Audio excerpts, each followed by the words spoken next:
The Force is old and full of shadows. He comes back to himself the way a man surfaces from very deep water. Not gasping, not violent. Just the long, slow return of sensation, temperature first, then sound, then the specific press of a sleeping mat beneath a body that is wrong in every dimension he knows how to measure. The suit is gone. Not the cold, not the sand smell bleeding through the hovel's cracked walls, not the sound of wind scraping across Tatooine's dead flats in the hour before dawn. The first thing is the absence, the mechanical hiss of the respirator cycling in and out, in and out. The rhythm that has defined every conscious moment for 23 years. Gone, and in its place, the sound of his own lungs. He breathes. The air moves through tissue and cartilage in the soft, wet chambers of a chest that has no scars, no reconstructed sternum, no transparisteel filtration mesh separating him from the galaxy's atmosphere. The air is dry and warm, and carries grit and the faint chemical sweetness of vaporator output from 3 blocks over. It tastes like nothing. It tastes like everything. Vader lies in the dark and breathes and does not move for a long time. His mind processes the situation the way it was trained to, categorically, without flinching. He is in a body approximately 9 years of age. He is in a sleeping alcove in the slave quarters of Mos Espa, on Tatooine, in the Outer Rim. The date is 32 BB, give or take a standard rotation. His name, his current name, the name that matters now, is Anakin Skywalker. The Force confirms it. He reaches out and it answers like a tide, vast and immediate, and clean in a way it has not been clean in decades. No darkness clouding the edges, no rage feeding the current. Just the Force, whole and alive, moving through a body with a midi-chlorian count that would make the High Council go pale. He sits up slowly, his hands are small. He looks at them in the dark, 10 fingers, unscarred, no durasteel, no joints that ache. The muscle memory is already wrong, he flexes them, and the motion is slightly off from what his mind expects, like wearing gloves one size too small. A child's hands. A boy's hands. They will have to be enough. The chip is the first problem. He has known about it for exactly as long as he has been conscious in this body. 20 minutes. Perhaps 30. Watto's transmitter sits on a shelf somewhere in the shop. The chip sits in his chest, 2 centimeters to the left of his sternum, warm from body heat, broadcasting a steady ping to confirm it is intact and live. He knows its location with the precision of a man who spent 3 decades working against exactly this kind of technology. He cannot leave the planet until it is handled. He waits until he is certain his mother's breathing in the adjacent alcove has the deep, slow rhythm of genuine sleep. Then he lies back down, closes his eyes, and turns the Force inward. This is not a technique taught in the temple archives. It is not a technique taught anywhere. It is something he assembled over years in the suit, the only form of control left to him when gross movement was impossible, and fine manipulation was all he had. Threading circuits he couldn't see, guiding tools through panels too small for his mechanical fingers. He learned to feel the interior of machines from the outside, extending his perception inward through solid matter like water finding cracks in stone. He does it now. The chip resolves in his awareness like a landscape emerging from fog. He can feel its 3 components, the transmitter coil, the detonator core, the relay line connecting them. The ping signal runs from coil to relay every 11 seconds. Regular, Watto is not a careful man, but he bought careful hardware. Anakin's small hands do not move. They rest at his sides. In the Force, he works. The relay line is thinner than he expected in this body. Not physically, mechanically it is the same gauge it would have been to his adult perception. But something about operating through a child's nervous system makes the margin narrower, the feedback less precise. He adjusts. A Vader adjustment. Find the new constraint. Work within it. Do not waste attention on wishing it were different. His fingers twitch once, involuntarily, and he stops. Stillness again. He re-establishes the sense. The relay line, the coil, the core. He can feel the warmth of his own heartbeat in the tissue around the chip, the pulse pushing against it every second. He isolates the relay line's mounting point, a microscopic clip, mechanical, not soldered, and he pulls. Gently, the force drawn to a fine, sharp point, not a blunt instrument, but a needle. The clip releases. The detonator core goes quiet. The transmitter coil continues its 11-second ping. Steady, undisturbed, Watto's reader will still show 2 live chips in the morning. He has simply pulled the tooth from the fang. He exhales. His hands are trembling when he lifts them to look. Not from fear, from effort. The precision required in this body, at this age, with these nerves, is more than he expected. And for a handful of seconds that felt considerably longer, the hands did not do exactly what the mind told them. The gap between intent and execution, the specific horror of inhabiting a body that does not yet know what it is capable of. He stares at the ceiling until the trembling stops. The twin moons track their slow arc outside the gap in the wall. Tatooine is cold before dawn. He does not sleep again. Morning arrives the way it always does here, without ceremony. The darkness thins and the twin suns drag themselves over the horizon, and the heat begins its daily project of making everything worse. Shmi rises before the first sun is fully up. He hears her moving, the specific soft efficiency of her. And something moves in his chest that is not tactical or analytical and cannot be categorized. He has not heard those footsteps in 23 years. He last heard them at the edge of a field on this same planet. And she was dying. And he arrived too late. He gets up before she calls him. She is at the unit in the main room, heating water, and she turns when she hears him. The look on her face is the look of a woman who has spent her whole life taking inventory, checking for harm the way other people check for weather. Her eyes move across him, read the situation, find nothing obviously wrong. "You're up early," she said. "Couldn't sleep." She studies him for a moment. There is something behind her eyes that is not quite suspicion and not quite ease. She has always been perceptive. He has always known this. "You have that look," she said. "What look?" "The one you get when you've already decided something." He meets her eyes. She is 40 years old. She looks older, the way hard work and harder years tend to work. She is also, in this moment, the most alive person in his world, and the knowledge sits in his chest like a stone he will carry for the length of the day without letting it slow him. "We won't be here much longer," he said. The words come out quieter than he intended. She sets the water container down. "Annie, I mean it." He holds her gaze and does not look away. "I can't explain all of it. But things are going to change today. I need you to trust me." The silence between them is not empty. It has weight, the way silences do between people who know each other well enough to know what the other one isn't saying. Shmi Skywalker looks at her 9-year-old son and sees, perhaps for the first time, something that does not quite fit the shape of a 9-year-old. Something behind the eyes. Something settled. "I always trust you," she said finally. "That's what frightens me." He almost smiles. The expression feels strange on a face this young, not quite matched to the feeling behind it. Outside, the first sun clears the roofline. The heat comes through the wall gaps immediately, the way it always does, and the day begins its work. He does not touch his breakfast, but he sits with her while she eats. He is memorizing this. The table, the slant of early light, the sound she makes stirring her cup. He commits it to memory with the thoroughness of a general cataloging terrain.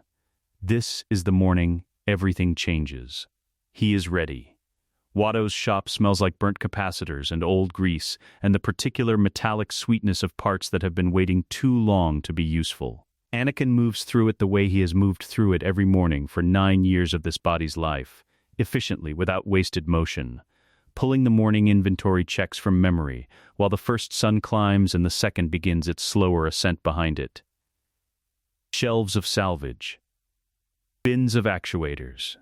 3 half-finished pit droids leaning against the east wall like exhausted soldiers. C-3PO stands in the corner, unfinished, his exposed wiring catching the early light. Watto is already at the front, wings buzzing in the low idle that means he is waiting for something to be annoyed about. "You're slow today," the Toydarian said, not looking up from the manifest he is pretending to read. "Inventory's already done," Anakin replied. Watto looks up. His eyes are small and wet and permanently skeptical. He examines Anakin the way he examines parts he suspects are counterfeit, looking for the flaw that explains the price. "Humph," he said, and went back to the manifest. Anakin resumes his work. He has been running calculations since before dawn. Not anxious calculations, the kind Anakin Skywalker the boy might have run. All hope and fear tangled together.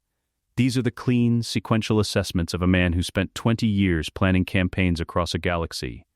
He knows what arrives today. He knows the approximate hour, the entry vector the ship will take into Mos Espa's outskirts, the market route Qui-Gon Jinn will walk with a handmaiden, who is not a handmaiden. He knows what Qui-Gon will see when he sees him. He does not know yet exactly what he will do about it. The Force offers no specific instruction. It never has. That was always the Jedi's particular self-deception, that the Force had opinions about scheduling. What the Force offers is clarity. Presence. He settles into it while he works, letting it move through him. And the morning passes in a kind of quiet that would have been impossible for the boy he is pretending to be. The sandstorm warning comes at mid-morning. He feels it before the atmospheric sensors register it. A shift in the Force's texture. The subtle pressure change that precedes a full churning wall of grit coming off the dune sea. He is outside the shop, replacing a corroded coolant fitting on a speeder in the side lot, when the feeling arrives. He sets the fitting down. 3 minutes later, the warning siren on the corner post begins its flat, cycling bleat. He is already moving. The alley between Watto's shop and the adjacent parts dealer narrows to barely a meter at its far end, where it opens onto the main market thoroughfare. He turns into it and stops. They are there. Qui-Gon Jinn is exactly as he remembered. Tall, unhurried, a Jedi master in traveling clothes, who radiates a specific kind of stillness that the uninformed might mistake for passivity. The Force moves around him like water around a stone, a natural and deep current. Behind him, a slight figure in handmaiden's robes has one hand raised against the rising grit, the other tucked close to her side. Beside her, a tall, loose-limbed Gungan is turning in a slow circle with the specific bewilderment of a being encountering Tatooine's weather for the first time and finding it personally offensive. R2-D2 rolls at the rear of the group, whistling something that sounds like a complaint. The girl turns. He has 23 years of practice not reacting to things. He uses all of it now. Padmé Amidala is 14 years old. She is also, in the same moment, the woman whose death he caused, the woman he loved and destroyed. The woman whose face he has not permitted himself to think about with any directness since regaining consciousness in this body, because the grief stored in that particular direction is not the kind that helps with clear thinking. She is alive. She is 14, and alive, and squinting against the grit, and more fundamentally herself than he remembers, before the war aged her, before his choices hollowed out that specific quality of directness in her eyes. The knowledge sits in his chest like a stone. He breathes through it, moves forward. "You should come inside," he said, raising his voice against the wind. He looks at Qui-Gon first, which is correct for a boy addressing a stranger, then lets his gaze move briefly to the handmaiden. Briefly, a fraction longer than brief. The storm will be here in under 2 minutes. There are no public shelters within a block of here. Qui-Gon turns and looks at him with the calm, total attention that is the Jedi's particular gift. Not the performance of interest, but the real thing. As if Anakin is the only thing in the immediate environment worth observing. "Thank you," Qui-Gon said. "You know the storms well. I know this one," Anakin replied. The pressure drop started 7 minutes ago. The dune sea pushes fast when the second sun is at this angle. A slight pause. Qui-Gon's eyes do not change expression, but something behind them sharpens almost imperceptibly. "What's your name?" he asked. Anakin Skywalker. "I'm Qui-Gon," the man said. "And this is Padmé." He gestures briefly. "And our companion Jar Jar. And R2. The Gungan turns from his inspection of the darkening sky and offers Anakin a wide, blinking look of relief at being addressed. "Wesa grateful," Jar Jar said emphatically. "Dis storm, Shesa comin' fast." "Yes, very fast," Anakin confirmed. "Follow me." He gives Padmé a bow, small, not elaborate, but a fraction deeper than the situation warrants. a fraction more formal. Her eyes narrow by a degree. "You're safe here," he said, and the words carry a weight he cannot entirely keep out of them. "The storm won't reach inside. My mother will make room." Shmi greets them with the particular grace of a woman who has spent her life making resources stretch. The hovel is not large. It becomes, briefly, crowded. R2-D2, who has detached from the group with the cheerful mechanical confidence of a droid who goes wherever he decides to go, emits a greeting sequence that C-3PO from his corner receives with visible anxiety. Jar Jar folds himself into the corner nearest the door, with the slightly deflated posture of someone trying to take up less space than his frame allows. Casting occasional glances at C-3PO's exposed wiring with an expression of uncertain fascination, the storm arrives like a wall. Through the gaps in the exterior panels, the world outside goes brown and oblique and howling. Padmé sits across the low table from him. She is performing handmaiden. She does it well. The slight deference in her posture. The way she lets Qui-Gon carry the primary conversation. The practiced self-effacement.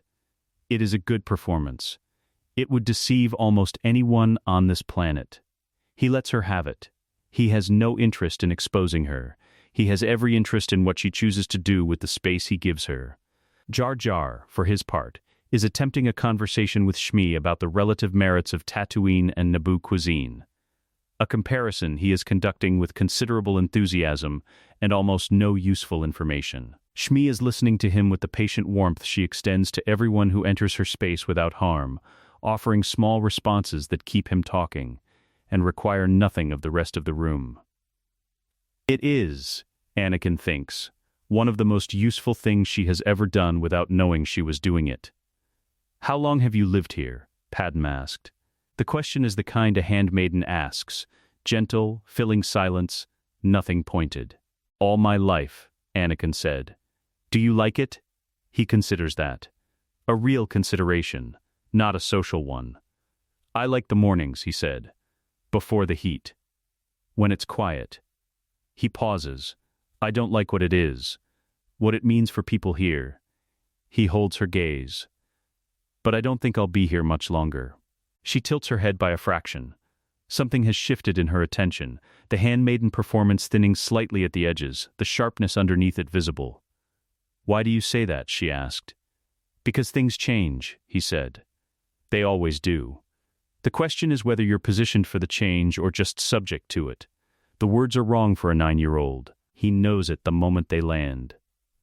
Qui-Gon, across the room in conversation with Shmi, does not visibly react, but the force around the Jedi Master shifts, a subtle recalibration of attention. Padmé does not look away. "That's an unusual thing to say," she said quietly.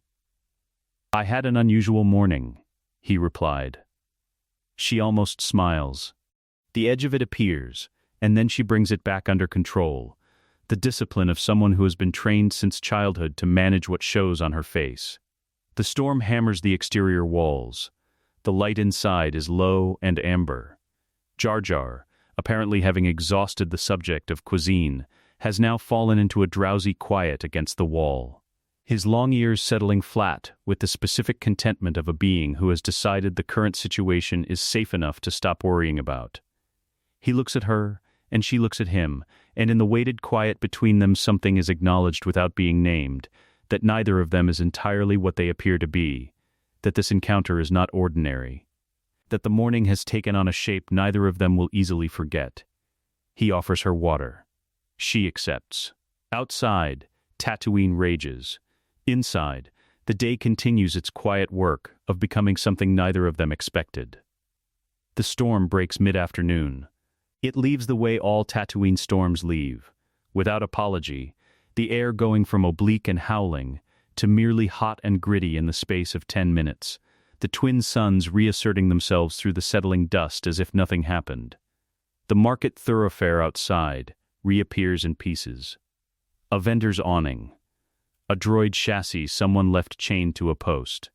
The long, colorless stretch of packed earth leading back toward the slave quarters edge. Qui-Gon steps outside first. Anakin follows. Behind them, through the hovel's open door, Jar Jar's voice rises briefly in conversation with Shmi. Something about the structural integrity of Oto Gunga during storm season, a comparison he appears to find both relevant and comforting. Neither of them looks back. The Jedi Master stands in the street and looks at the sky with the unhurried quality of a man consulting something that doesn't speak in words. The Force moves around him in long, slow currents. Anakin stands 2 paces back and says nothing, because there is nothing that needs saying yet, and because he learned a long time ago that silence offered to a Jedi Master is read as either discipline or threat, and which one it is depends entirely on what the Master is looking for. Qui-Gon turns. "You handled the storm well," he said. "Most children your age would have been frightened." "Most children haven't seen enough storms to stop counting them," Anakin replied. A pause, brief but calibrated. "How many have you seen?" Qui-Gon asked. "Enough to know they all end." The Jedi studies him. Not the way Watto studies things, looking for flaw and profit. The way a man studies something that doesn't fit the category he arrived with. The Force around Qui-Gon is patient and open, the living current of it flowing without agenda, and Anakin lets his own presence within it rest naturally. No suppression. No performance. Just himself. What he is now, in this body, in this morning, with 23 years of a future he intends to unmake sitting behind his eyes like a stone wall with nothing showing over the top. "You're not afraid," Qui-Gon observed. "Not of the storm," Anakin said. Another pause. Longer. "What are you afraid of?" Qui-Gon asked. He looks at the street, at the dust still settling between the market stalls, the vendors beginning the methodical work of uncovering their goods, the ordinary machinery of a Tatooine afternoon resuming around them. A woman pulls a tarp from a water reclamation unit 3 stalls down. A pair of Jawas argue in rapid, chittering bursts over something in a bin. "Being too late," Anakin said. "For the things that matter." Qui-Gon is quiet for a long moment. "That's a heavy thing for someone your age to carry," he said. "Yes," Anakin agreed. "It is." The problem arrives at the edge of the market. He feels it before he sees it, a disturbance in the Force's texture, the specific charge that precedes violence. 2 points of directed aggression moving fast through the crowd toward a third point that is stationary and unaware. He is already turning when the Weequay enforcer comes around the corner of the spice merchant's stall with a Vibrock knife low at his hip, and a second figure flanking from the opposite direction. Their target is a Rodian trader. Small, nervous, carrying a container that is visibly worth more than his clothing. Anakin moves. Not fast. Fast draws attention. Fast is conspicuous. Fast is the kind of thing that gets a slave child questioned by Watto's hut contacts before nightfall. He moves with the particular economy of someone who knows exactly where he needs to be and has calculated the most unremarkable path to get there. He steps around a water barrel, cuts left behind the spice display, and arrives at the Rodian trader's side at the same moment the first Weequay closes to striking distance. The Force extends like a hand. The Vibrock knife stops. Not dramatically, no arc through the air, no visible force. The Weequay's wrist simply ceases to function as intended, the knife arrested mid-motion, as if the air around it has become briefly solid. The Weequay looks at his own hand with the specific bewilderment of a man whose body has declined to obey him. The second enforcer freezes 2 steps back, eyes moving across the crowd looking for the source of the interference, finding nothing. Just a boy standing next to a Rodian trader, hands loose at his sides, expression unremarkable. 2 seconds. 3. Anakin releases the hold. The Weequay lowers his hand. He is not certain what happened, and uncertainty in men like this tends to resolve in the direction of leaving. He and his partner exchange a look with the rapid communication of people who have an arrangement with risk. They assess it, and they go. The crowd around them has not noticed anything. The Rodian trader is blinking. "You should take a different route back," Anakin said to him quietly. "The south alley past the water merchant, not this street." The Rodian stares at him. "Go," Anakin said. He goes. Anakin turns and finds Qui-Gon 3 meters behind him. The Jedi Master has not moved from his position near the spice display. He is watching Anakin with an expression that is not surprise. Surprise would be too simple. Too shallow for what is in his face. It is something closer to recognition.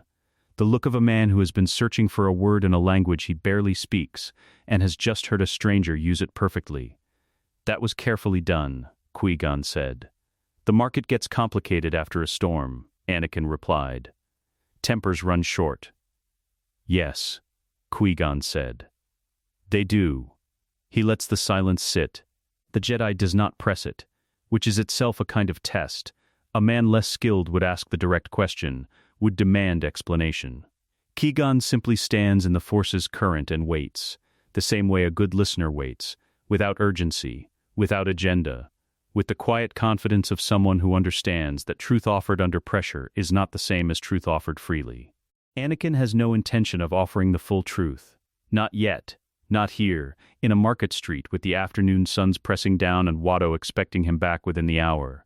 But he can offer something real, because the Jedi will sense falsehood, not necessarily its content, but its texture, the slight wrongness of a Force-sensitive being who is performing honesty rather than practicing it. I've always been able to do things, Anakin said, things other people can't. I don't always know how to explain them. You don't need to explain them to me, Qui-Gon said. I know. He looks at the Jedi directly. That's why I said it to you, and not someone else.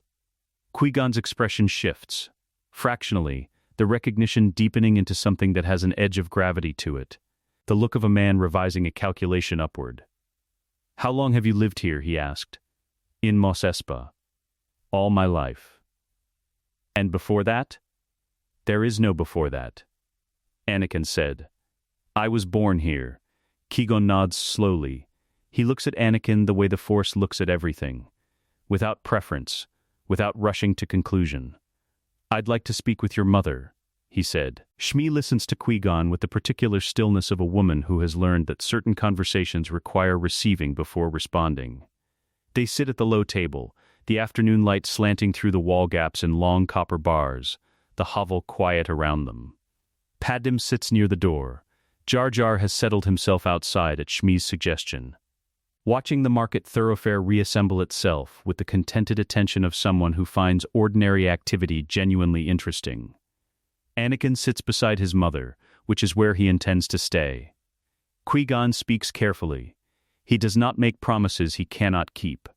He explains, in the measured language of a man who has navigated difficult truths with fragile people before, that he has observed something in Anakin that warrants attention from people who understand such things, that there may be a path, that nothing is certain yet.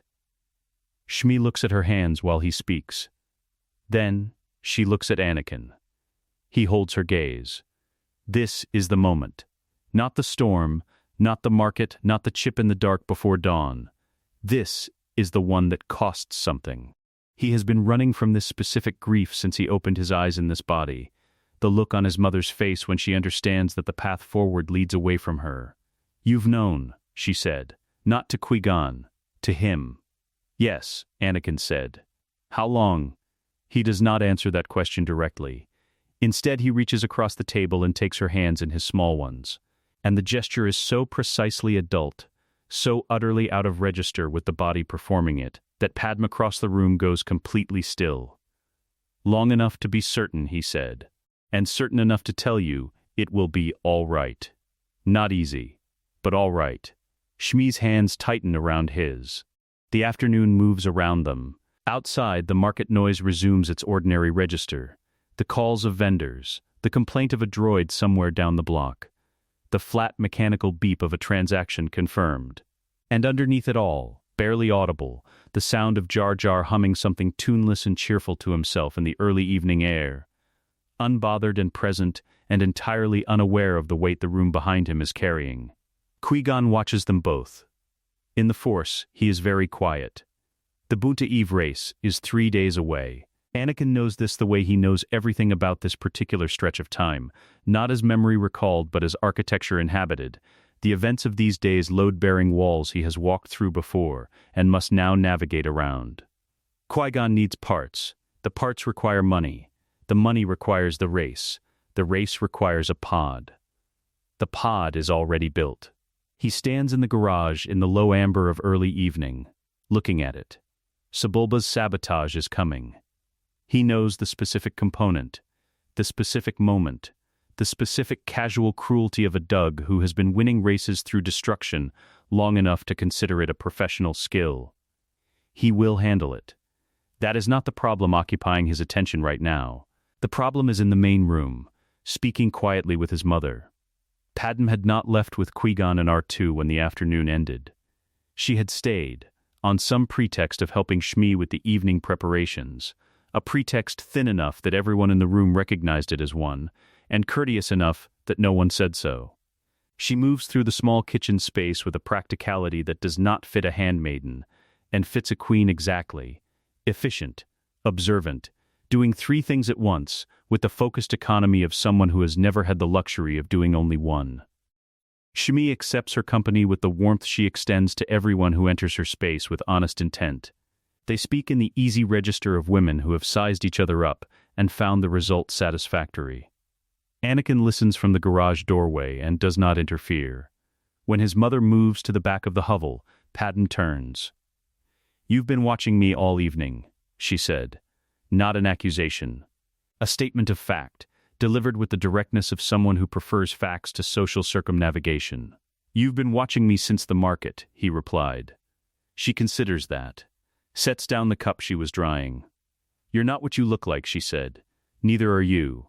The words land in the space between them with a weight that is not aggressive and is not playful. It is the weight of 2 people removing, simultaneously, one layer of a performance neither of them was fully committed to. She studies him. The political training in her gaze is visible, the rapid inventory, the assessment running beneath the surface expression. She is 14 and has been queen for less than 2 years, and is trying to save an entire planet. And she is doing all of it while pretending to be someone else, and the particular exhaustion of that is present in her face if you know how to read it. He knows how to read it. "Who are you?" she asked. Quietly, genuinely. "Anakin Skywalker," he said. "Slave, pilot, mechanic." He pauses.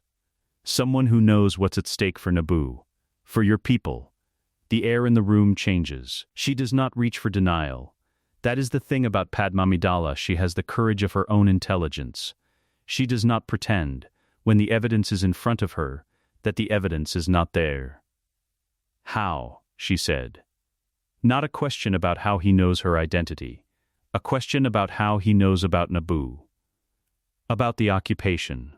About the Trade Federation's droids moving through the streets of Theed, while her decoy sits on a ship in orbit performing sovereignty. "It doesn't matter how," Anakin said. "What matters is that I do. And what I know is that the people who sent you here are not going to help you the way you need to be helped. The Senate will debate. Committees will form. Your planet will be occupied until the bureaucracy decides it has finished being occupied." He holds her gaze. "That's not what's going to happen. But it won't be the Senate that stops it." She is very still. "Then what will?" she asked. "You," he said. "Going back. Fighting for it yourself, with what you can gather." He pauses. "I'm going to help you get off this planet. After that, the path is yours. But I need you to know that I understand what you're carrying, and that your people are not forgotten." The last sentence comes out with more weight than he intended. It carries the gravity of a man who watched civilizations fall and spent the rest of his life inside the machine that crushed them. Padmé hears something in it, not the content, but the register, the depth beneath the register. She looks at him for a long moment. "You're 9 years old," she said. Not unkindly. "I'm aware," he replied. She sits. He sits across from her, and for a while neither of them speaks, and the evening settles around the hovel in the way Tatooine evenings do, the heat releasing its grip degree by degree, the twin moon glow beginning at the wall gaps, the distant sound of the city reorganizing itself for night. "If I asked you to prove it," she said finally, "what you know about Naboo, the occupation." "I'd tell you the name of the Federation Viceroy," Anakin said. "Newt Gunray. I'd tell you the command structure of the droid army currently holding Theed. I'd tell you the number of primary generator stations powering the containment fields in the detention sectors. He pauses. I'd tell you the name of the Jedi who was sent to negotiate before you fled, and what they found when they arrived, and why it went wrong. Her face does not change. That is how he knows he has her complete attention. Padmé Amidala's face goes very smooth when the information reaching it is genuinely significant. That's not knowledge a slave boy on Tatooine should have, she said. No. He agreed. It isn't. Are you going to explain it? Not tonight, he said. Tonight I'm going to tell you something simpler. He looks at her directly, and the look is not a child's look, and they both know it. Whatever happens in the next week, the race, the council, the return to Naboo, I need you to trust that I am trying to keep people alive, specifically the people you're responsible for. That is the only agenda I have. Padmé is quiet.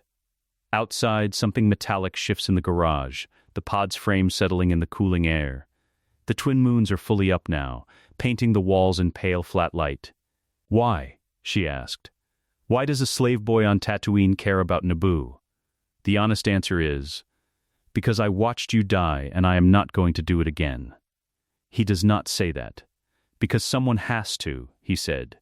And I happen to know things that make me useful. She looks at him for a long time. Then she does something he does not expect.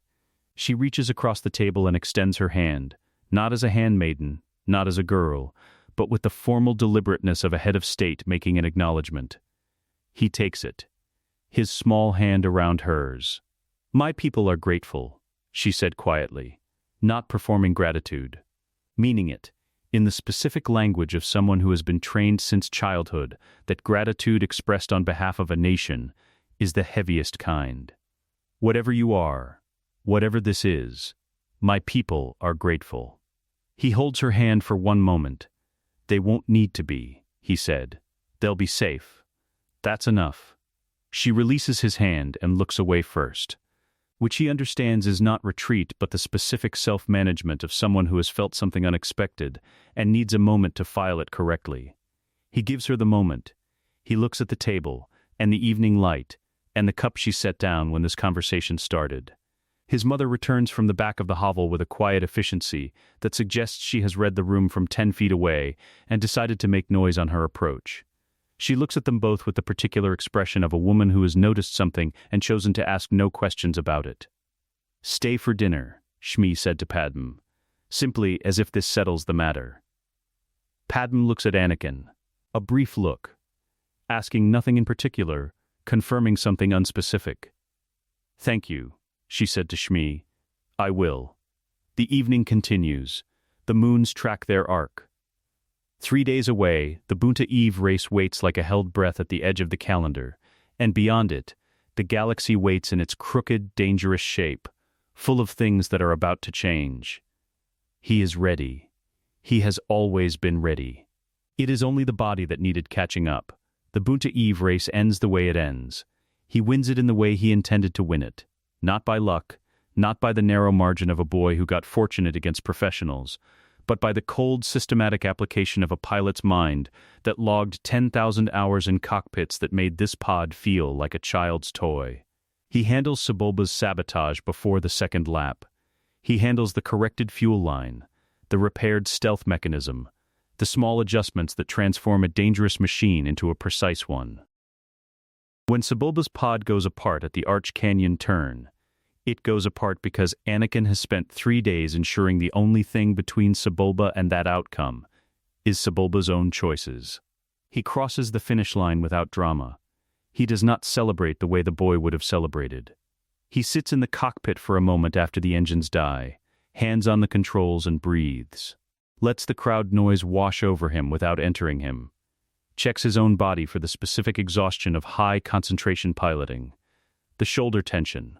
The eye strain. The faint vibration in his hands from 3 hours on those controls. Then he climbs out and finds his mother in the crowd. She is crying. He holds her and does not rush it and lets her have the moment completely because she has earned every version of it. The ship breaks atmosphere at midday. Tatooine falls away through the viewport. ochre and rust and the white salt flats catching the sun's light as the planet's curvature takes it, and he watches it go. Shmi is not on this ship. That is the wound that does not close cleanly, the one he carries into the upper atmosphere and beyond. She is free. Watto, who lost the bet and the boy and is too proud to show how much both sting, signed the papers with the tight-lipped efficiency of a man absorbing a loss. She is free, and she is alive, and she is already on a transport to a life that is not a slave quarter in Mos Espa. It is not enough. He knows it is not enough. He will come back for her before the Klieglar's timeline asserts itself. That calculation is already made. He turns from the viewport. Qui-Gon is watching him from across the cabin with the expression he has been wearing, in varying degrees, since the Market Street 2 days ago. The one that is still doing the math. "The Council will want to evaluate you," Qui-Gon said. "I know," Anakin replied. "It will not be simple. You're older than they prefer. Their concerns will be real, not merely procedural." "Yes." Qui-Gon studies him. "Most children, when told they're going before the Jedi Council, have questions.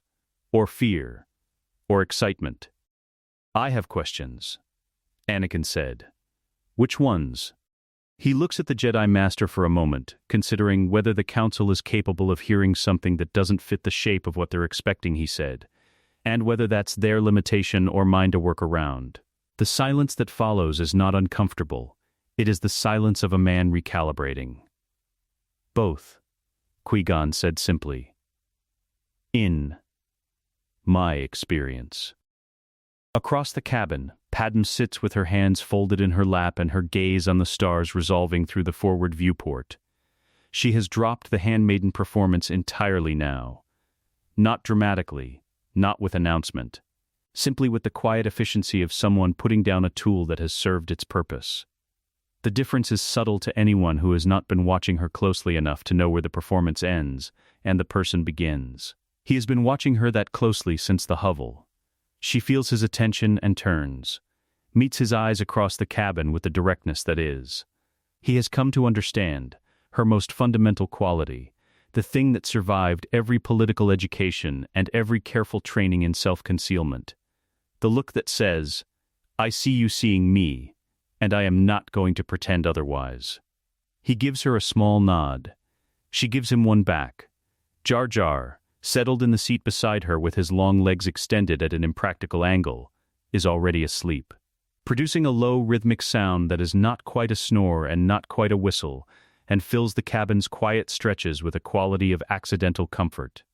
R2-D2 is plugged into the ship's diagnostic port, running what sounds like a comprehensive and opinionated assessment of its maintenance history. Obi-Wan Kenobi sits at the far end of the cabin. He has been sitting there since takeoff, with the contained stillness of a young man who is thinking very hard, and has chosen silence as the appropriate container for that thinking. He is 25 years old, Qui-Gon's Padawan, and has spent the past 3 days in the proximity of a 9-year-old who stopped a Weequay enforcer's knife hand from 10 feet away without moving, navigated a sandstorm by atmospheric feel alone, and held a conversation with his master that left Qui-Gon Jinn with an expression Obi-Wan has never seen on that face before. He is processing. Anakin does not interrupt the processing. He has time. He has, if he manages the next several days correctly, considerably more time than he has had in any version of this life. He turns back to the viewport and watches the stars. Coruscant announces itself from space the way it always does, a planet that has forgotten it was ever anything other than a city, the Terminator lines separating day and night invisible beneath the uniform sprawl of lights. He watches it resolve through the viewport, and the knowledge sitting behind his eyes is not wonder. He has stood on this planet in 100 configurations. He has walked its Senate chambers and its Jedi halls and its undercity maintenance corridors. He knows what it smells like at street level and what the wind sounds like between the upper spires. He has also watched it burn. He files that away and presents a neutral face to the view. The city planet fills the viewport by degrees, its scale the kind that does not diminish with familiarity, even knowing it as well as he does. The sheer accumulated fact of it, a world entirely consumed by the thing its civilization decided to build, registers as something beyond simple size. It is commitment made visible, the total conversion of a planet into purpose. He has spent 23 years inside the machine that ran it. He intends to ensure that machine is never built. Padmé has moved to the viewport on the opposite side of the cabin. She stands with her arms crossed and her chin slightly raised, reading Coruscant the way she reads everything, as information, as terrain, as a problem that has a solution if you approach it from the correct direction. He watches her reflection in the transparent steel and sees the queen settling back into place behind the eyes, the weight of Naboo returning to her shoulders not as burden, but as purpose. She has been carrying it since before she boarded the ship at Theed. She will carry it until it is resolved. He intends to help her resolve it. Obi-Wan appears at his shoulder. "First time seeing it?" he asked. The question is casual, the tone of someone making conversation during an approach, but the force around him is attentive in a way that the casual tone does not account for. "From this angle," Anakin said. A pause. "You're not what I expected," Obi-Wan said.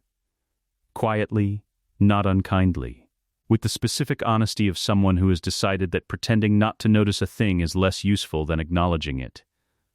"What did you expect?" Obi-Wan considers that. "A boy," he said finally. Anakin looks at the city planet filling the viewport. "I am a boy," he said. "Yes," Obi-Wan agreed, the tone carrying the full weight of everything the word does not say.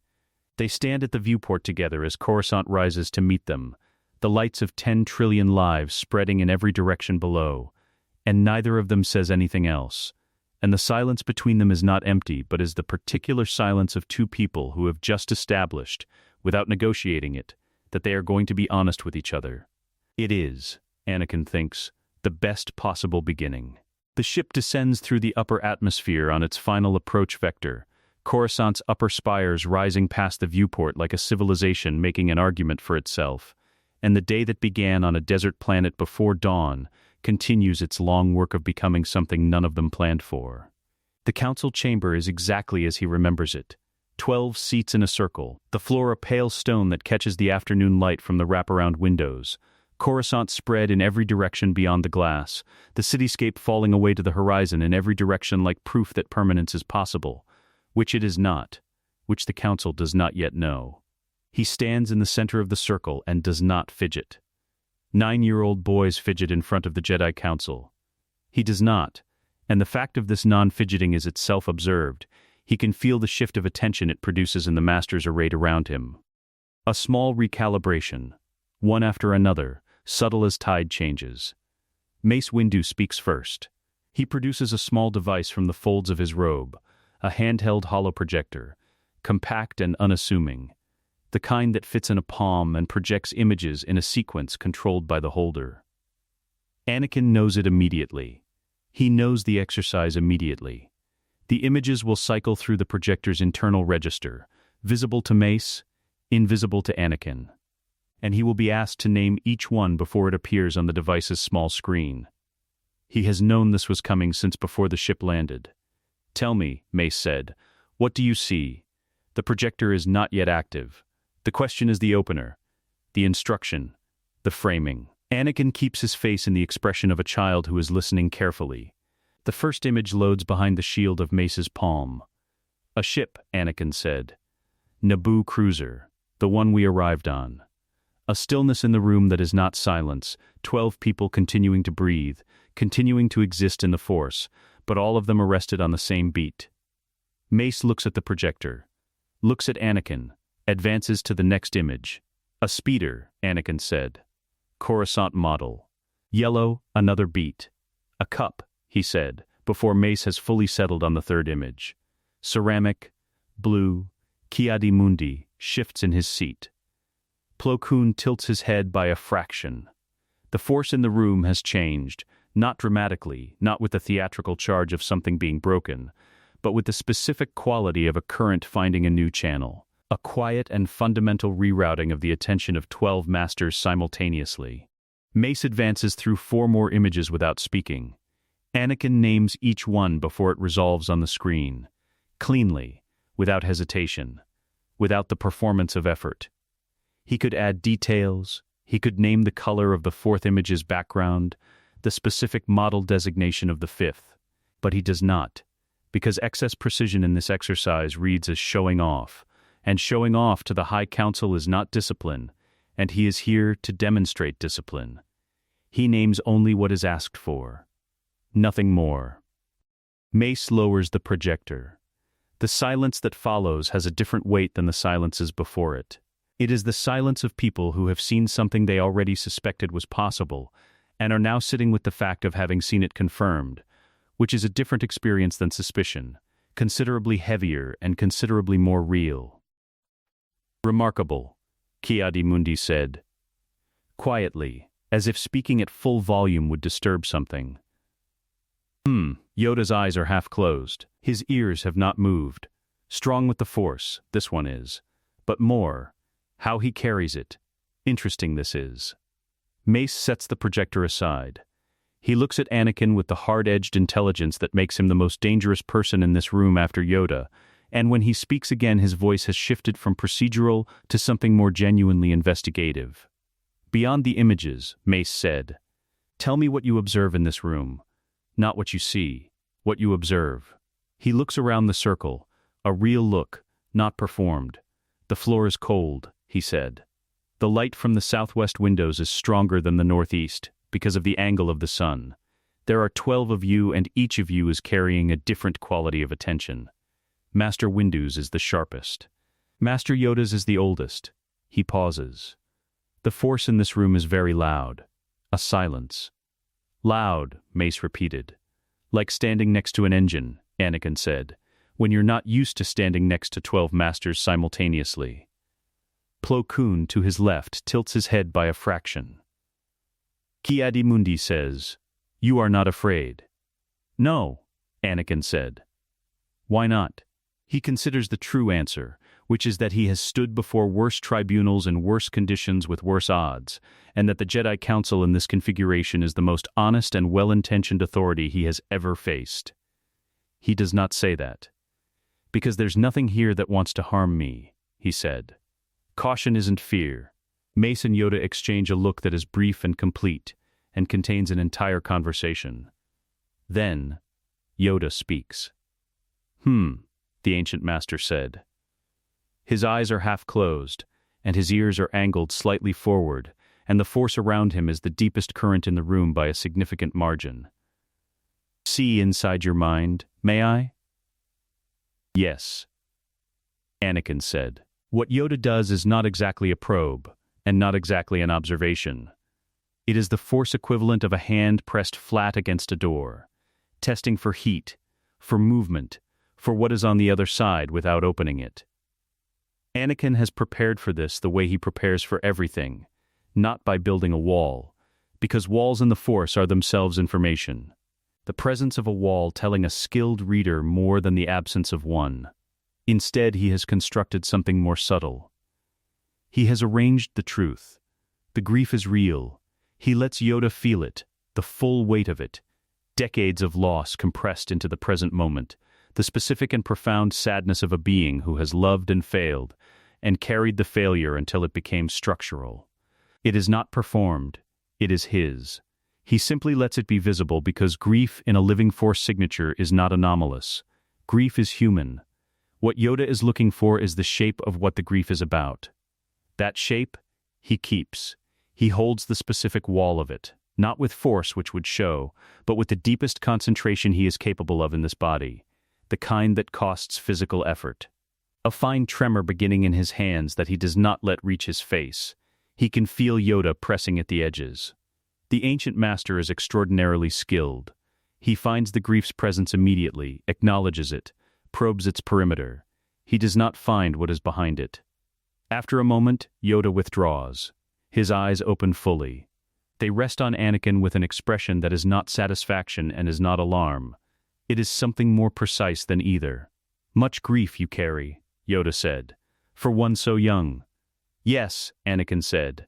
"From where does it come?" "From knowing that things end," he said carefully, "and caring about them anyway." Yoda is quiet for a long time. "The Force is strong with this one," he said finally, not to Anakin. To the room. Mace Windu's expression does not change. Unusually so. Strong, yes, but more. Yoda's gaze has not left him. Settled, like a deep lake. Unusual this is, in a child. Unseen before, in this way. The word costs him something. He keeps the cost off his face. Trained, has he been? Ki-Adi-Mundi asked. No, Qui-Gon said from the chamber's edge. The silence that follows has weight. Mace looks at Anakin with the specific attention of someone who has run out of procedural categories. You understand, Mace said, that what we sense in you is not a simple thing to explain. I understand, Anakin said. I don't expect you to trust it immediately. I only ask that you don't dismiss it because it doesn't fit the expected shape. A long moment. Bold, the boy is, Yoda observed. Quietly, without disapproval. Anakin waits.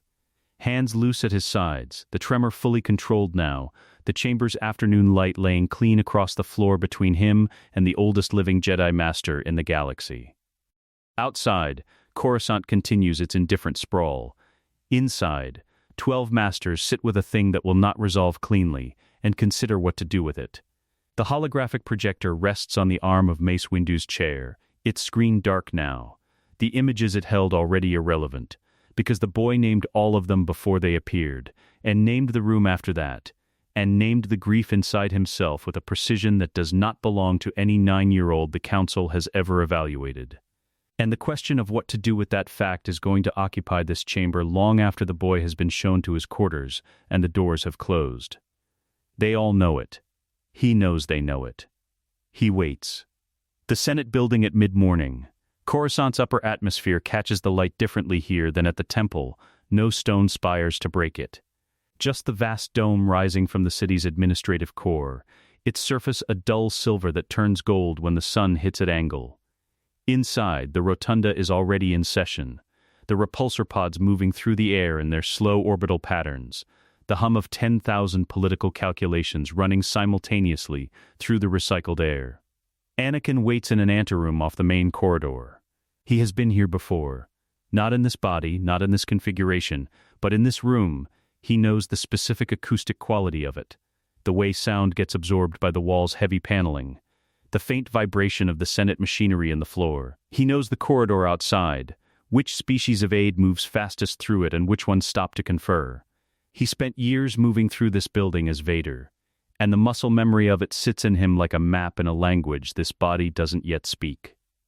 Padmé is in session.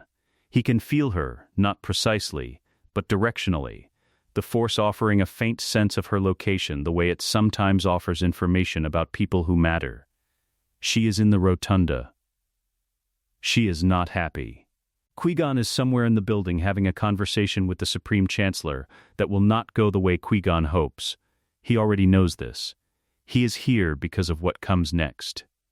Palpatine's aide finds him 12 minutes into the wait. The man is young, mid-30s, with the specific grooming of someone who has learned that working for a powerful senator rewards a certain kind of invisible competence. He moves through the anteroom door with the practiced efficiency of someone delivering a message that has been packaged to feel like an invitation.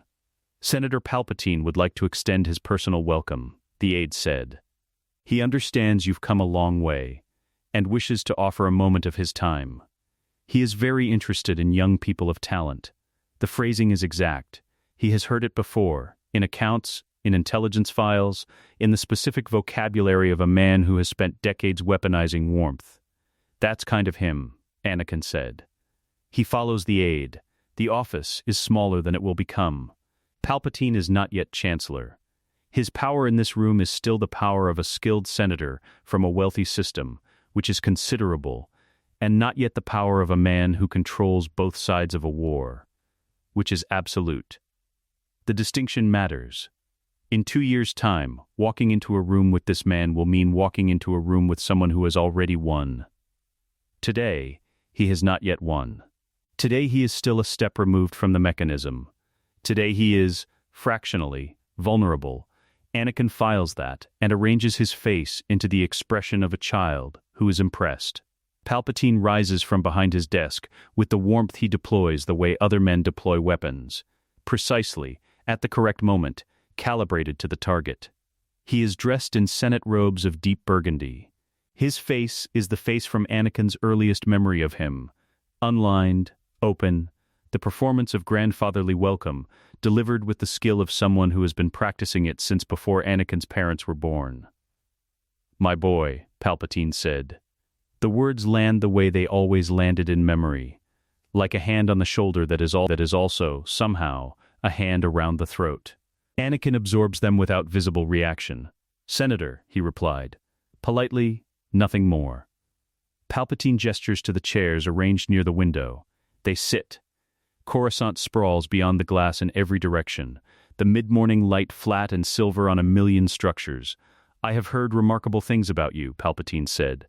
"The Boonta Eve race, the Jedi Council's evaluation. You've had quite an eventful few days for someone your age." "Yes," Anakin said. "Naboo is in your debt, I understand. The Queen herself has been gracious in her acknowledgement." He smiles. The smile reaches his eyes because he has practiced it reaching his eyes. "You must be very proud." "I'm glad I could help," Anakin said. A brief pause. Palpatine is reading him. The force around the senator is not passive, not the open current of a man simply being sociable. It is active and directed. A probe so refined and so practiced it would be imperceptible to anyone not specifically looking for it. A gentle pressure, testing the surface of Anakin's presence in the Force. He lets the surface be a surface. Nothing behind it but a child's mild pleasure at being acknowledged. The wall behind that surface costs him more than the one he held against Yoda.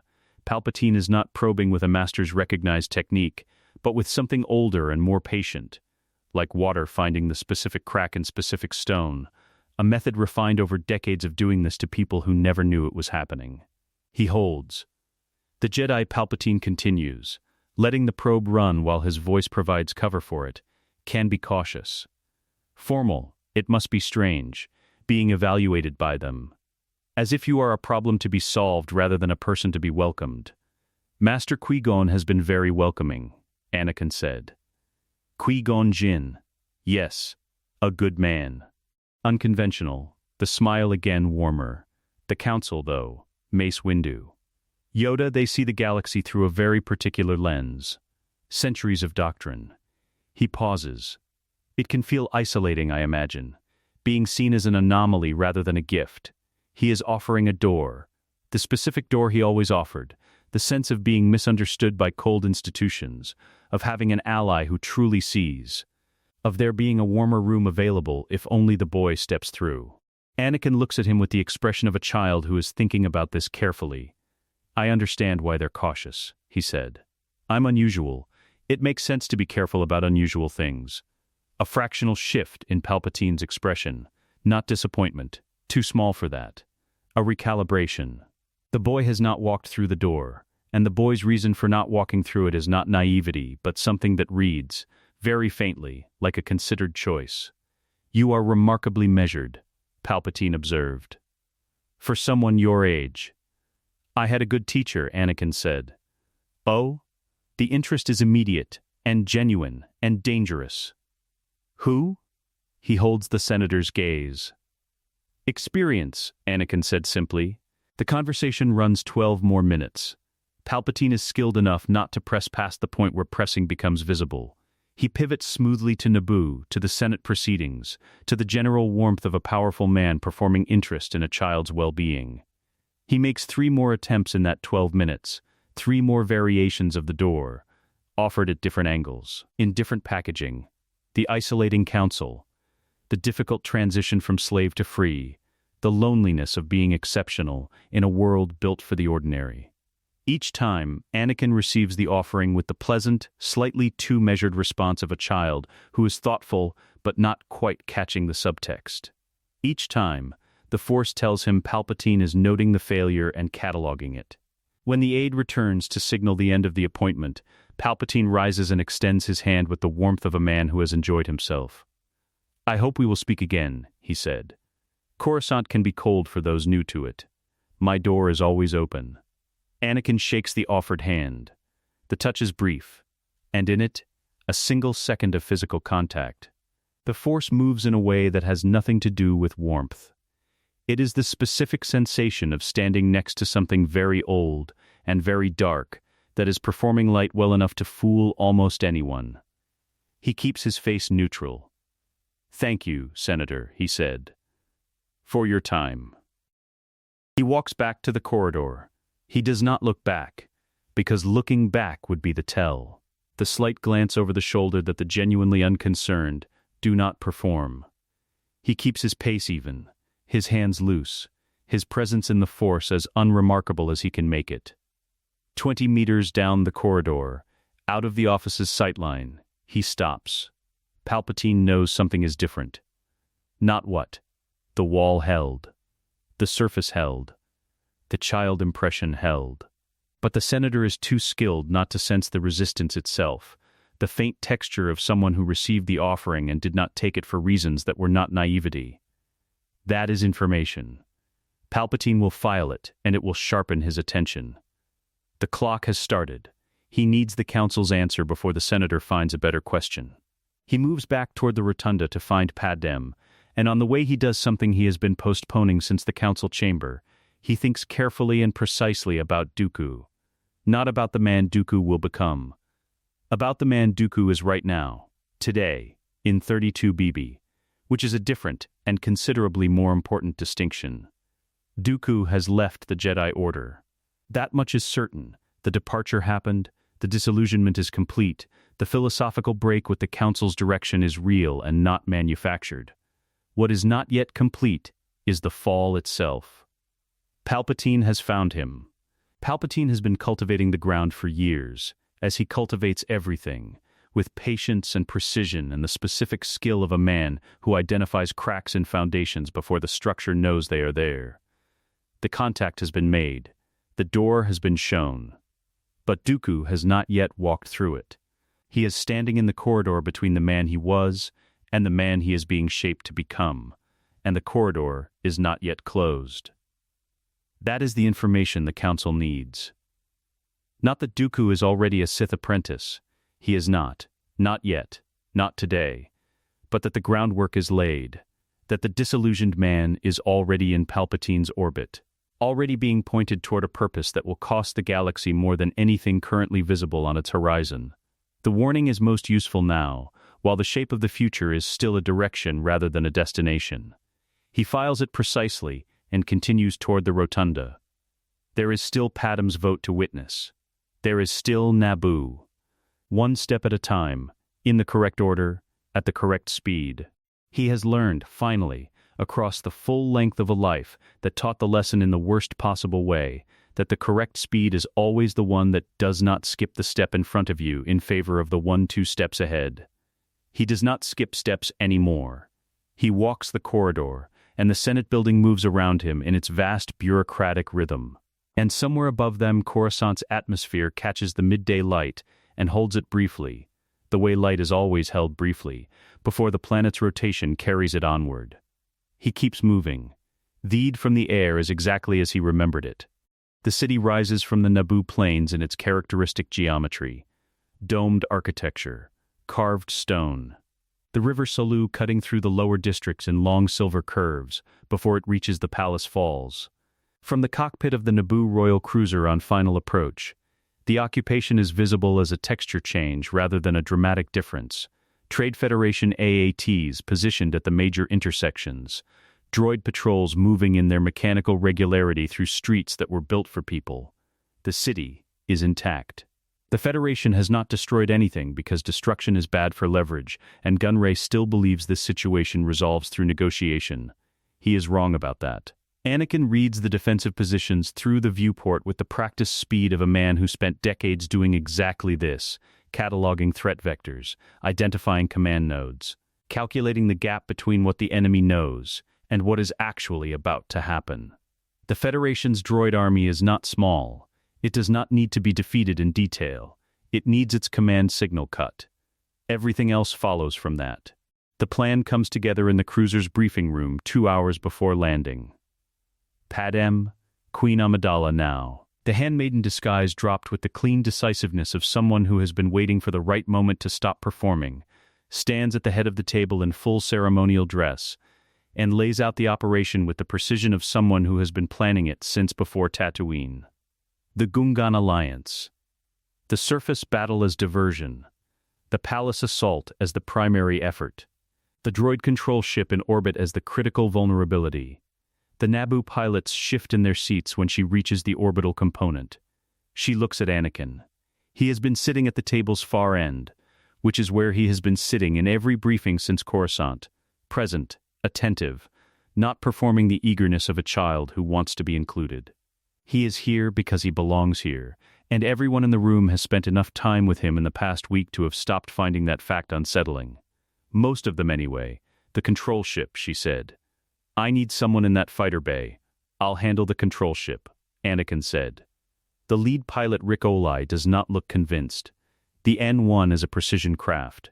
It requires 412 hours of rated time to qualify for solo combat operations under Naboo flight code, Anakin said. I know. He looks at Oli without hostility. I also know the droid control ship's reactor is accessible through the main hangar if you come in at combat speed and stay low, that the deflector shield generator runs off a secondary power coupling on the port side that will drop the whole grid if you hit it first, and that the fighter complement inside is a full deployment, none of them piloted. A silence. The droids don't shoot well below 30 meters of altitude inside a closed space, Anakin continued. They're calibrated for open space engagement. You stay low, you stay fast, and they can't track you. The hangar's blast doors at the far end open directly onto the corridor leading to the reactor housing. One shot through those doors from the right approach angle carries all the way to the core. Oli looks at Padmé. She is already looking at Anakin. You've studied the ship, she said. I've studied every ship, he replied. The battle begins at dawn. The Gungan Grand Army deploys across the Naboo plain in the gray pre-light, the energy shields rising from their massive generators in overlapping domes that the Federation's AATs will spend the next 2 hours trying to penetrate. Jar Jar has organized them with more competence than anyone expected, and less than the situation strictly requires, which is about what can be worked with. The surface battle is noise. It is meant to be noise. Anakin is in the hangar when the first explosions register on the horizon. He runs the pre-flight in 90 seconds. The N1 systems come online in sequence. Shields, weapons, drives. The astromech slot where no astromech is sitting because he does not need one, and the weight differential improves his roll rate by 4%. He has done the math. He runs the math on everything now, automatically, the habit so deep, it requires no attention. The hangar doors open. The palace assault is already moving. He can hear it. The specific sounds of organized conflict in enclosed stone spaces, blaster fire, and the metallic crash of droid units being taken apart. Qui-Gon and Obi-Wan are in the generator complex. Maul will be there. That situation will resolve on its own timetable, and he will get to it when the control ship is handled, and not before. He lifts off. The N1 breaks atmosphere in 4 minutes at full military thrust. The control ship is visible from 20 kilometers, a massive sphere, the Federation's command architecture made physical, hanging in low orbit with the comfortable certainty of something that believes it is out of reach. Its fighter complement is already launching. He counts them on his scope, 2 waves of intercept units, the standard defensive response to a single unscheduled launch from the planetary surface. He goes straight at them. Not evasively. Straight, at combat speed, splitting the first wave before they have completed their intercept geometry, because the droid's targeting systems require a full second to recalculate against an inbound that does not follow expected evasion patterns. He kills 4 in the first pass using the N1's nose cannons in 2-shot bursts, no wasted fire. Each shot placed in the specific location where the droid fighter's reactor housing is thinnest. The second wave adjusts. He rolls the N1 90 degrees and drops below their engagement plane. The control ship's hangar bay is open, it has to be, to recover its own fighters. He flies into it at 160 meters per second and pulls up hard at the last possible moment. The fighter's belly clearing the deck plating by less than 2 meters, and the droids inside do exactly what he said they would do. They track slow, they fire late, and the shots that land on the N1's shields are the shots of units calibrated for space, not for a target moving at ground attack speed through their own facility. He locates the shield generator in the time it takes to complete one full circuit of the hangar interior. Port side. Secondary coupling. Exactly where it should be. He fires once. The deflector grid goes down across the entire ship.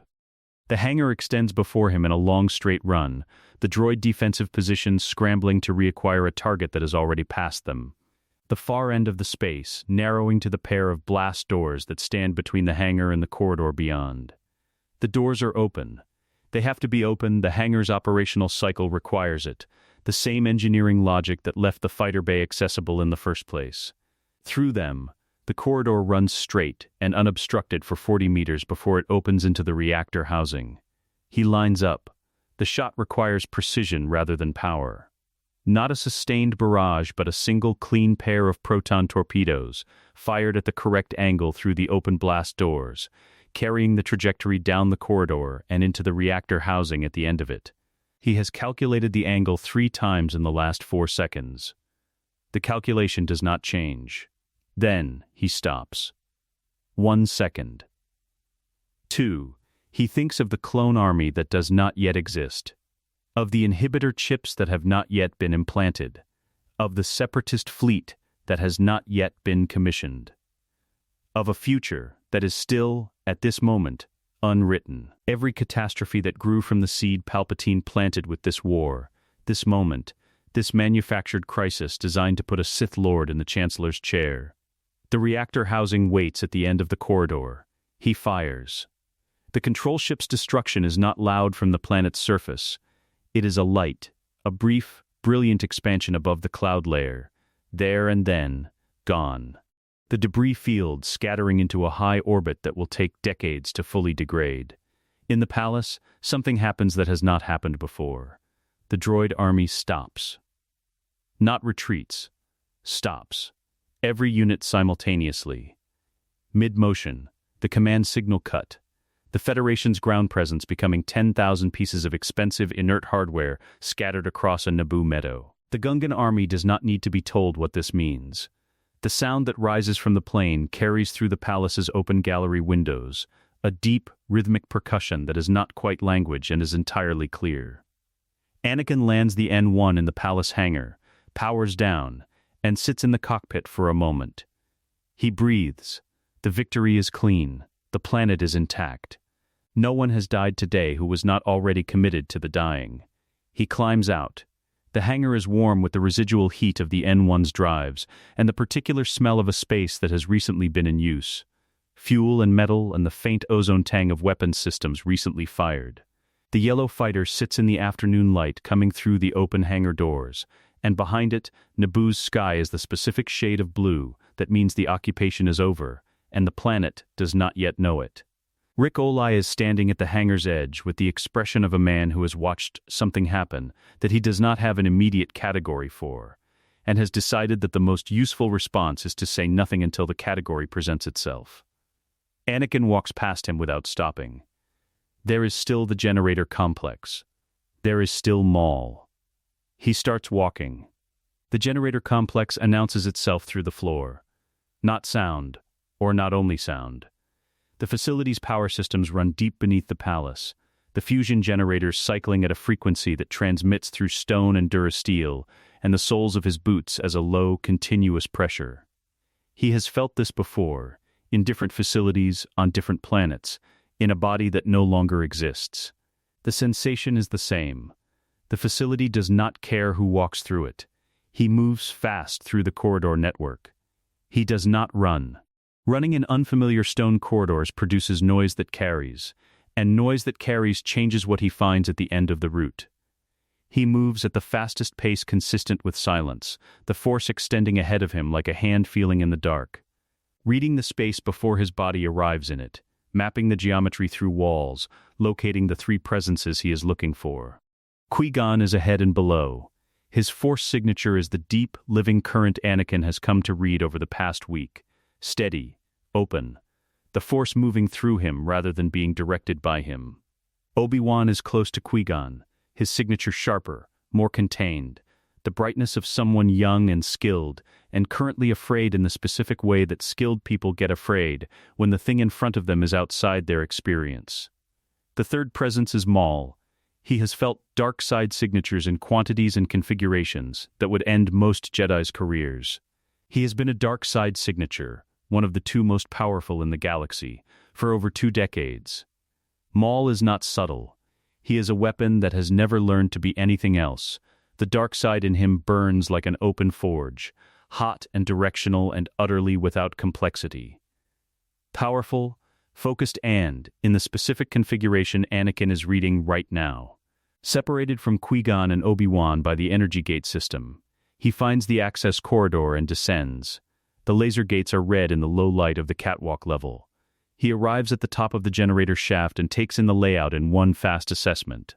The shaft drops 40 meters to the reactor floor, catwalks crossing it, at 3 levels. The energy gates dividing the primary corridor into sections that cycle open and closed on a timed sequence. Qui-Gon is below, in the section closest to the reactor floor, the last gate between him and Maul cycling closed, as Anakin watches. Obi-Wan is 2 sections back, separated, hands white on his lightsaber, watching his master through 2 barriers of red light. Maul circles Qui-Gon on the reactor floor with the patience of something that knows the geometry has closed in its favor. It has not. Anakin reaches into the Force and finds the gate control system, not the physical panel, which is on the opposite catwalk, but the power relay beneath the floor plating that feeds the cycling mechanism. He can feel it the way he felt the chip, a specific component, a specific function, a specific point of intervention. He pulls. The gate system does not cycle off cleanly. It does not have a clean-off state. It was designed without one, because the engineering assumption was that no one would ever want all the gates open simultaneously in an active reactor facility. What he does instead is introduce a feedback loop into the cycling relay, a resonance that the system cannot resolve. And the gates respond the way overloaded systems respond. They freeze in their current state, and then, 3 seconds later, fail open. All of them. At once. The cost arrives immediately. It starts behind his eyes, a pressure that becomes a pain, that becomes the specific sensation of blood moving where blood should not be moving. He feels it reach his upper lip before he can bring his hand up. He does not look at what is on his fingers when he lowers his hand. He already knows. His legs are steady. That is what matters. Obi-Wan moves the moment the gates open. He has been ready, coiled, waiting for any change in the geometry, and he comes down the corridor at a run. Anakin is already moving in the opposite direction, toward the shaft access, toward the reactor floor. He drops to the second catwalk level in one Force-assisted jump. Maul senses him before he lands. The Zabrak turns from Qui-Gon with the smooth, total reorientation of something that processes threats by category rather than hierarchy. The new arrival assessed in a fraction of a second, filed, incorporated into the tactical picture without breaking the flow of attention. His eyes find Anakin on the catwalk above, and the yellow-red of them does not show surprise. What they show is interest. "A child," Maul said. His voice is the same as Anakin remembered, precise, clipped, the inflection of someone trained to speak as efficiently as they fight. "A distraction," Anakin replied. He drops to the reactor floor. Qui-Gon steps to his left, creating a triangle, Maul between the two of them, the reactor core behind him, the shaft at his back. Anakin does not have a lightsaber. He has not built one, and has not been offered one, and the absence of one is not a problem in the way Maul is already calculating it to be a problem. Maul attacks Qui-Gon. He is fast. He has always been fast. It is the primary quality Sidious selected for. Speed and aggression, and the particular precision that comes from a lifetime of training as a single-purpose instrument. The double-bladed saber moves in arcs that cover both threat vectors simultaneously, keeping Anakin in his peripheral awareness while directing the primary attack at the senior threat. Anakin throws the catwalk. Not the whole catwalk, a section of it. 2 meters of durasteel railing that he has already separated from its mountings with a precise telekinetic cut. Launched at Maul's right side at the speed of a thrown speeder. It is not a finesse move. It is a freight train, and Maul has to break the attack pattern to avoid it, redirecting his saber to deflect what he can, and rolling clear of what he cannot. Qui-Gon advances into the opening. They work in the way the outline promised, not as a team that has trained together, because they haven't, but as two skilled beings who understand the same tactical language. Qui-Gon's Ataru is fluid and quick, the sweeping arcs of his form keeping Maul's saber occupied on the primary axis. Anakin works the environment, a generator housing launched from the left, a section of floor plating torn up and sent spinning from the right. The constant pressure of objects in motion that Maul cannot fully predict and cannot ignore. The cost continues.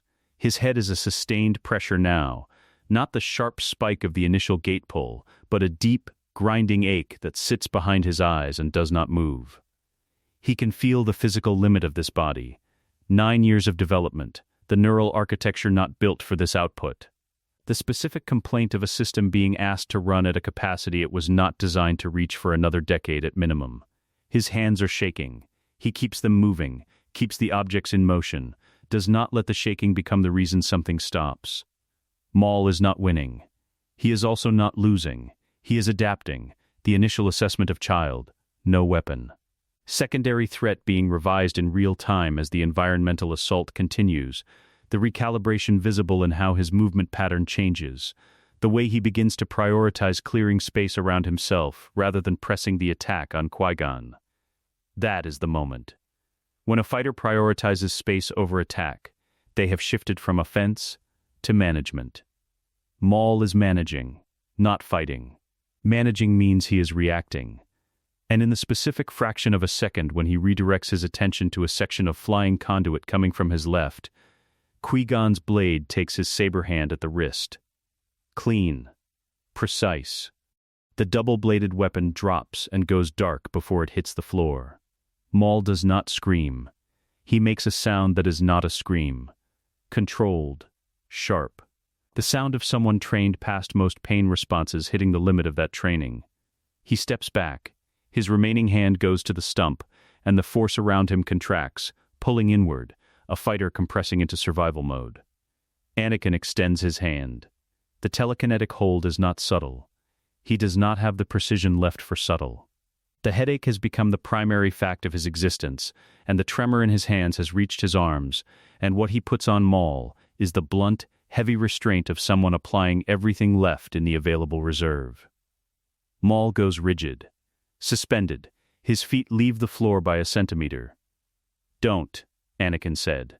"It is a single word and it is not a child's word." Maul looks at him.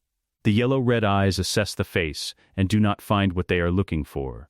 Fear or rage, or the hunger that the dark side typically presents in the people capable of doing what is being done to him right now. They find something else. Something the Sith apprentice has no category for. Obi-Wan arrives at Qui-Gon's side. He takes in the scene. His master, upright and uninjured. Maul, suspended, disarmed. A 9-year-old boy with blood drying on his upper lip and both arms shaking with sustained effort. And his expression cycles through several things before landing on something that is not quite any word he currently has. "Kill him," Obi-Wan said quietly. Not as a request. As an expectation. "No," Anakin said. He looks at Qui-Gon, who has been watching him since Maul's saber hit the floor, with the expression that has been building since the market street in Mos Espa, the one that is finished doing math and has arrived at an answer that changes everything. "Kill him, and Palpatine finds a new shadow tomorrow," Anakin said. "Break him, and we cut off the head." The reactor hums around them. Maul hangs in the air and says nothing. His eyes do not leave Anakin's face. Qui-Gon looks at the boy for a long moment. Then he reaches for his restraint cuffs. "Help me with him," he said.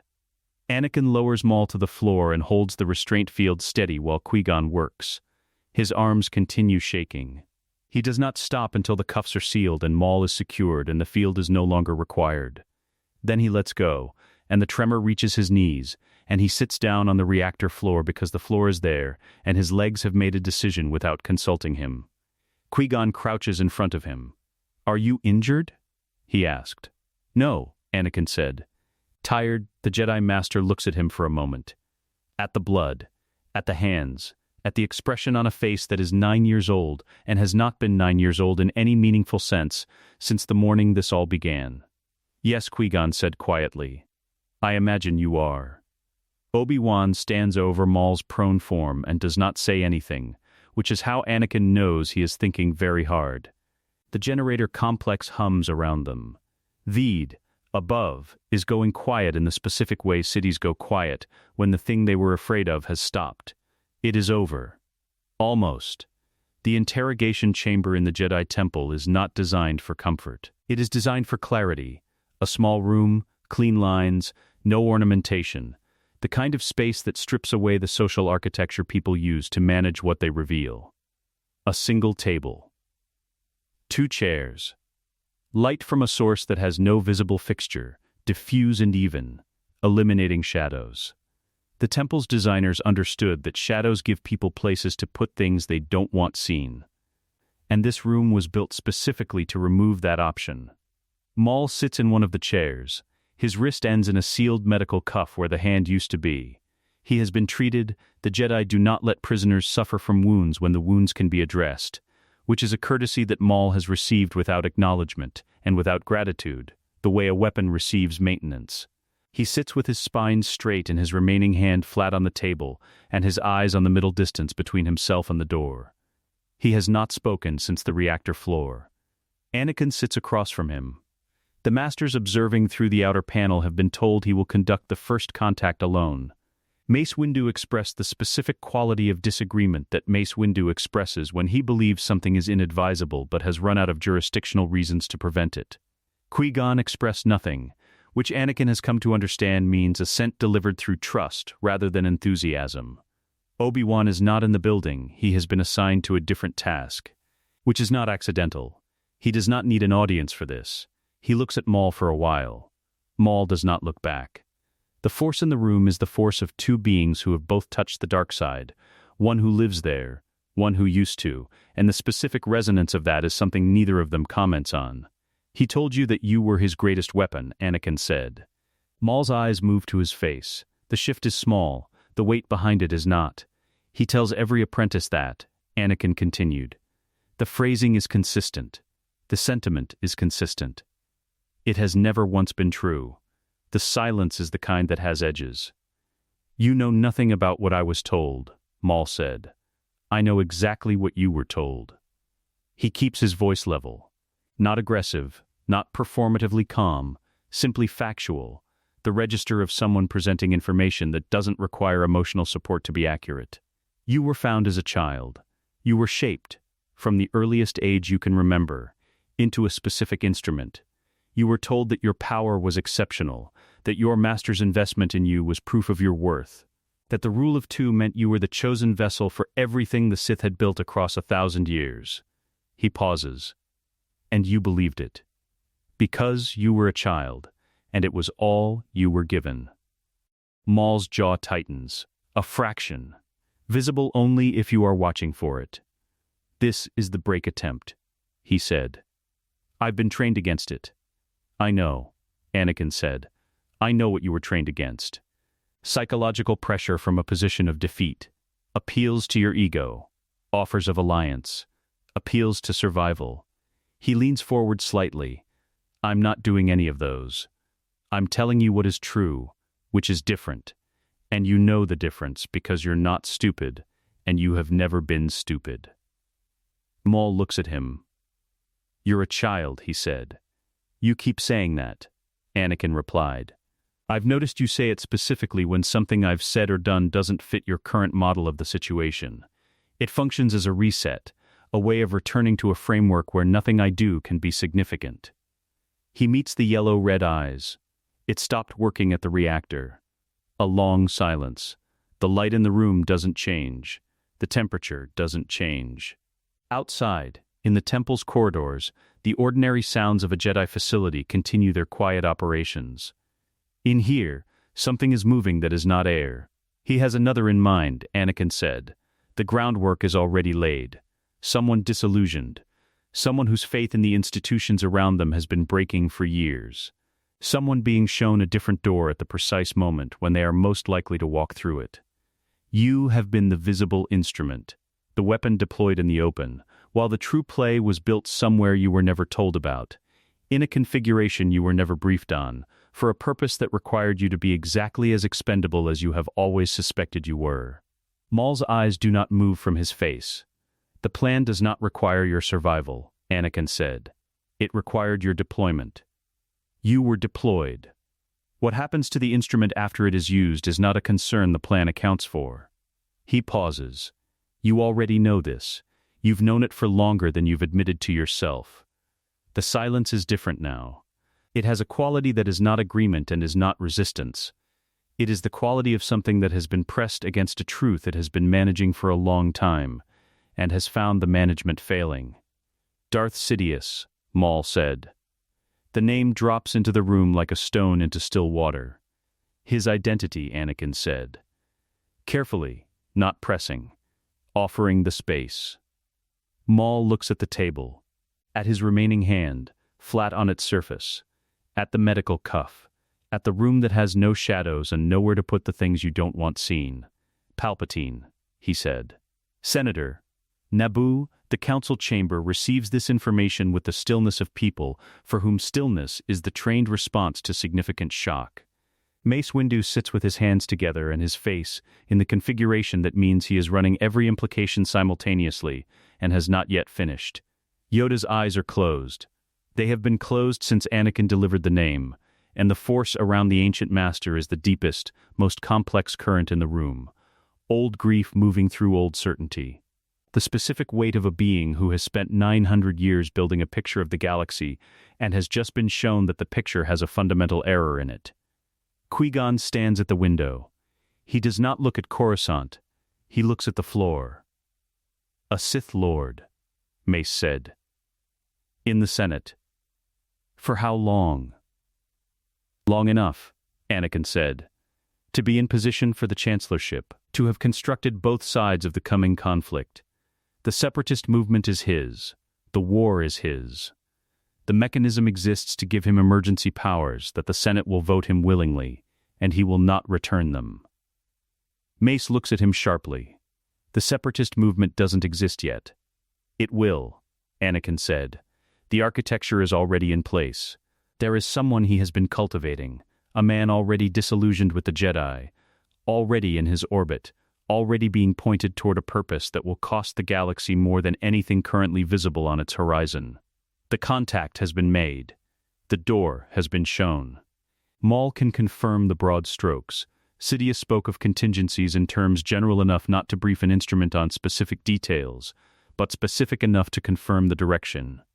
Ki-Adi-Mundi says, "How do you?" "I have spent a great deal of time," Anakin said, "thinking about how power is accumulated and what it requires."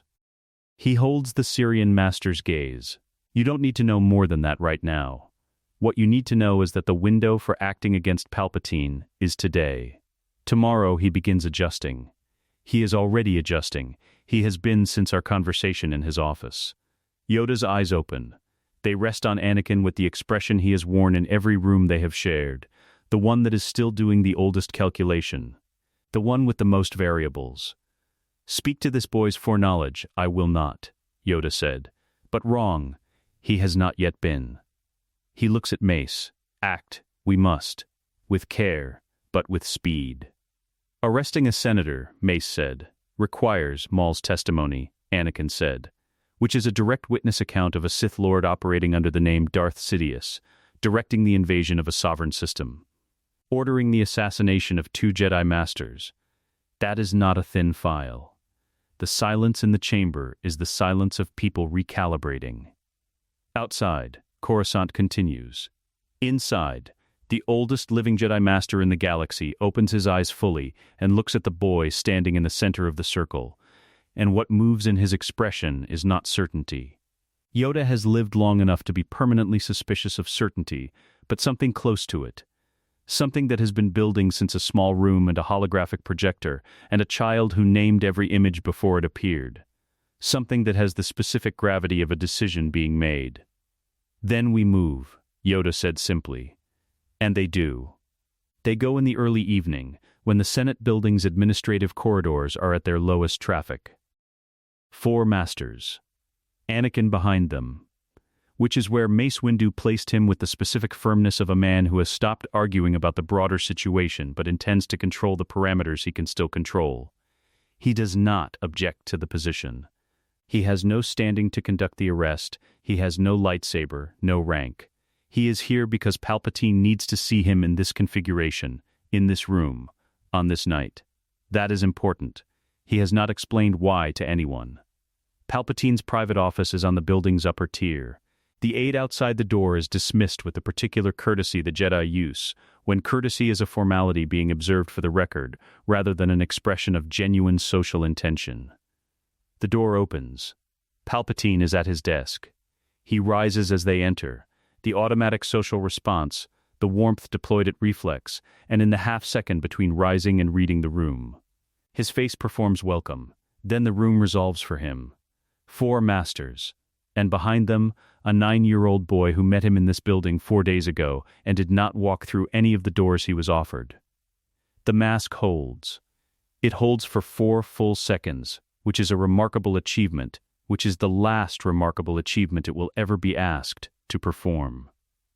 Masters, Palpatine said warmly. This is unexpected. Sheev Palpatine, Mace said. By order of the Jedi Council and the authority of the Galactic Senate, you are under arrest for conspiracy, murder, and the practice of the Sith arts. The warmth does not vanish. It shifts, a tectonic movement beneath a surface that has always been performance, the performance finally, for the first time in decades, costing more than it returns. The eyes change. Not into fear. Fear is too simple and too human. What moves in Palpatine's eyes in that moment is the specific fury of a plan constructed across decades, meeting its first structural failure, the cold, absolute intelligence behind the mask, turning its full attention to the room and finding the mathematics do not work. 4 masters. He looks at Anakin. The mask drops for exactly 1 second. In that second, the face behind it is not a senator, and not a grandfatherly patron, and not a careful political operator. It is something very old and very cold that has been wearing those things for so long it has almost forgotten they are costumes. It looks at the boy across the office and performs the fastest calculation of a lifetime, of fast calculations. Then the second ends. His hands rise.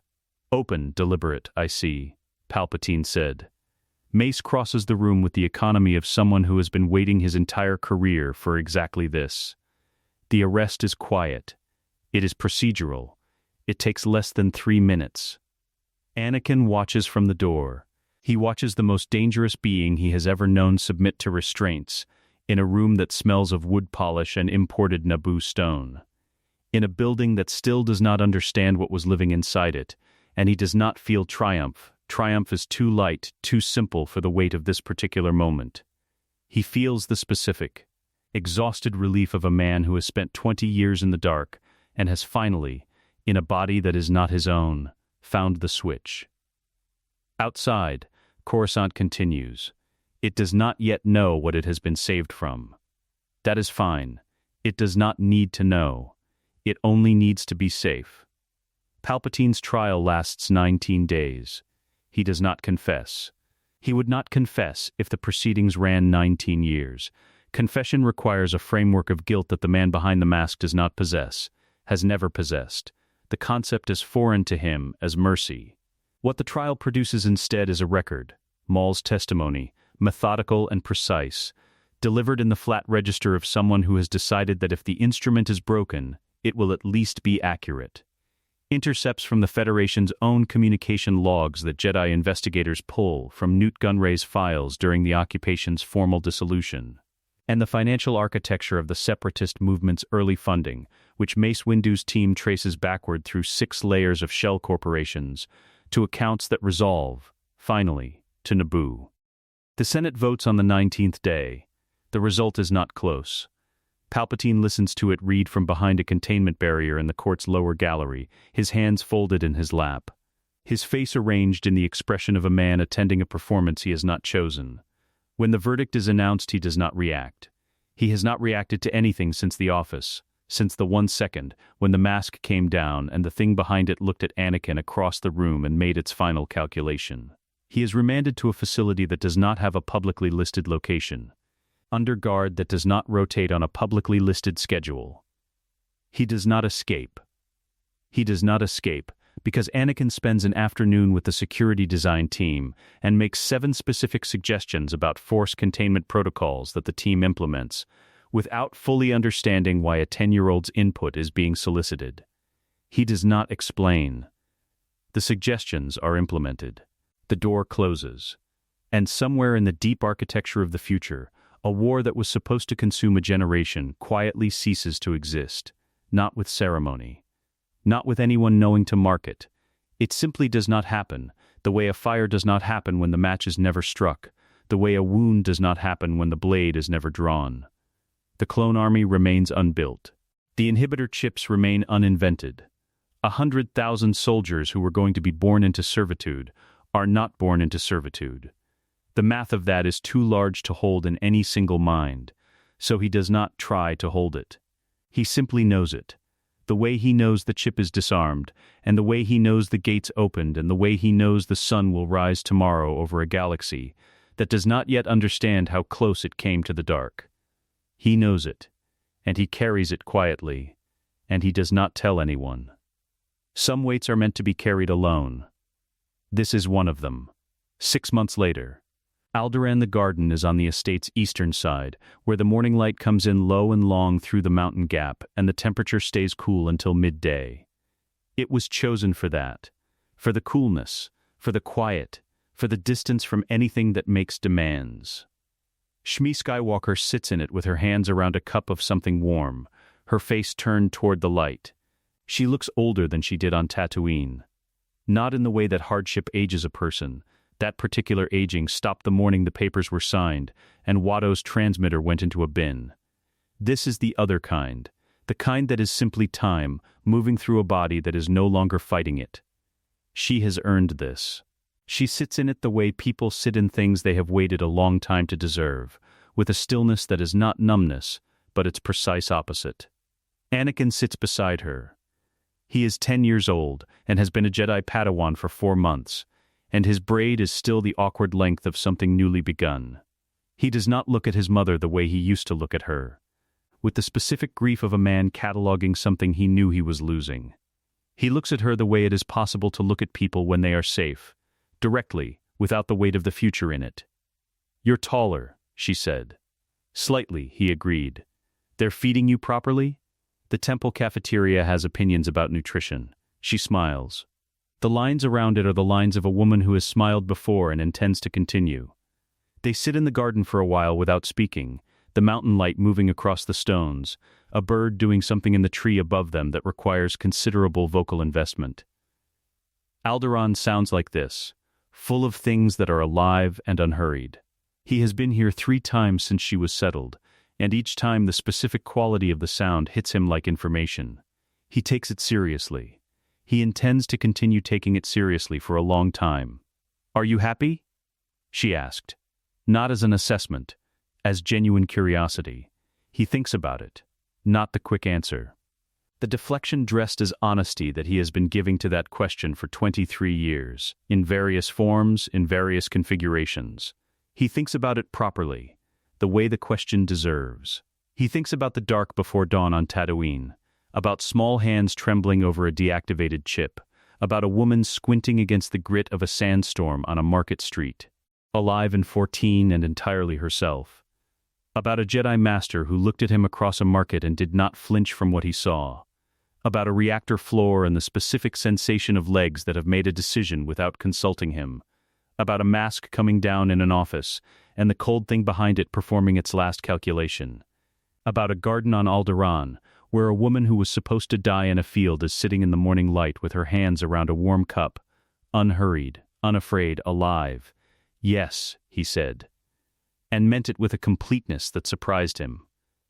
She puts her hand over his. "Good," she said simply.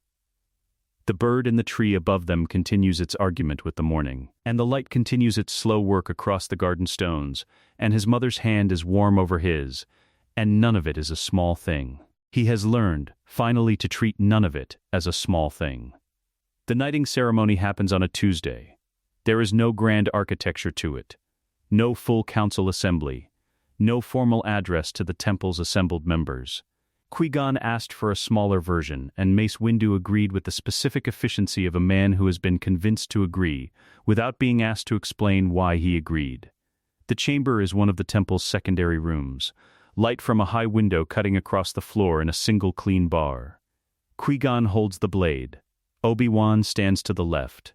He is 28 now, and carries the slight, permanent adjustment of someone who went through a significant experience, and came out of it changed in ways that are net positive but not uncomplicated. He received his knighthood in the weeks after Naboo, in a ceremony that was quieter than he deserved, and more meaningful than its brevity suggested. Yoda's words brief and precise. The braid falling in the temple's main hall with Qui-Gon watching from the front row and saying nothing, which was the loudest thing in the room. He has been Anakin's primary sparring partner for the better part of 2 years. He is very good. Anakin is careful to make it close. The braid falls. Qui-Gon says the words of the ceremony with the warmth of a man, for whom the words are not procedure but meaning. He was always this way, living force to the last, the present moment more real to him than doctrine. Anakin listens to them, and receives them without performing either solemnity or joy, just present for what the moment actually is. A beginning. He has had many beginnings. This is the one that counts. After, in the corridor, Obi-Wan falls into step beside him. "You threw that last spar," Obi-Wan said. Not an accusation. A quiet observation. "I don't know what you mean," Anakin said. "Yes, you do." A pause. "You've been throwing them for months." He considers denying it again. He considers the face beside him, the brightness of it. The particular kind of intelligence that is already Obi-Wan's defining quality, the mind that will eventually become the finest he has ever known. Unbroken now, unexiled, aimed at the right things. "You needed the confidence," Anakin said. "You were carrying the Naboo thing." Obi-Wan is quiet for a moment. "I was," he said. "You don't need to anymore." Another pause. Longer than the others. "No," Obi-Wan agreed. "I don't." He stops walking. Anakin stops beside him, and they stand in the corridor with the temple's quiet moving around them, the particular hush of a place built for listening, and Obi-Wan looks at him in the way he has been looking at him since the voyage from Tatooine, with the expression of a man who has spent 3 years not asking the question that has been sitting in his chest since a 9-year-old stopped a vibroke knife from 10 feet away without moving. "I don't need to know," Obi-Wan said finally. "Whatever it is, I don't need the explanation." Anakin looks at him. "I know you don't," he said. "I just need to know," Obi-Wan pauses, assembling the sentence with the care of someone who understands that precision matters here. "That it's finished. Whatever it was that you were carrying when you got on that ship on Tatooine. The thing behind your eyes that morning that had no business being behind a 9-year-old's eyes." He holds Anakin's gaze. "Tell me it's finished." Anakin is quiet for a long moment. He thinks of the suit. Of the respirators cycling in and out in the dark. Of 23 years of a life that was built on a single morning's failure, and extended that failure across a galaxy, until the failure was all there was. He thinks of what it cost.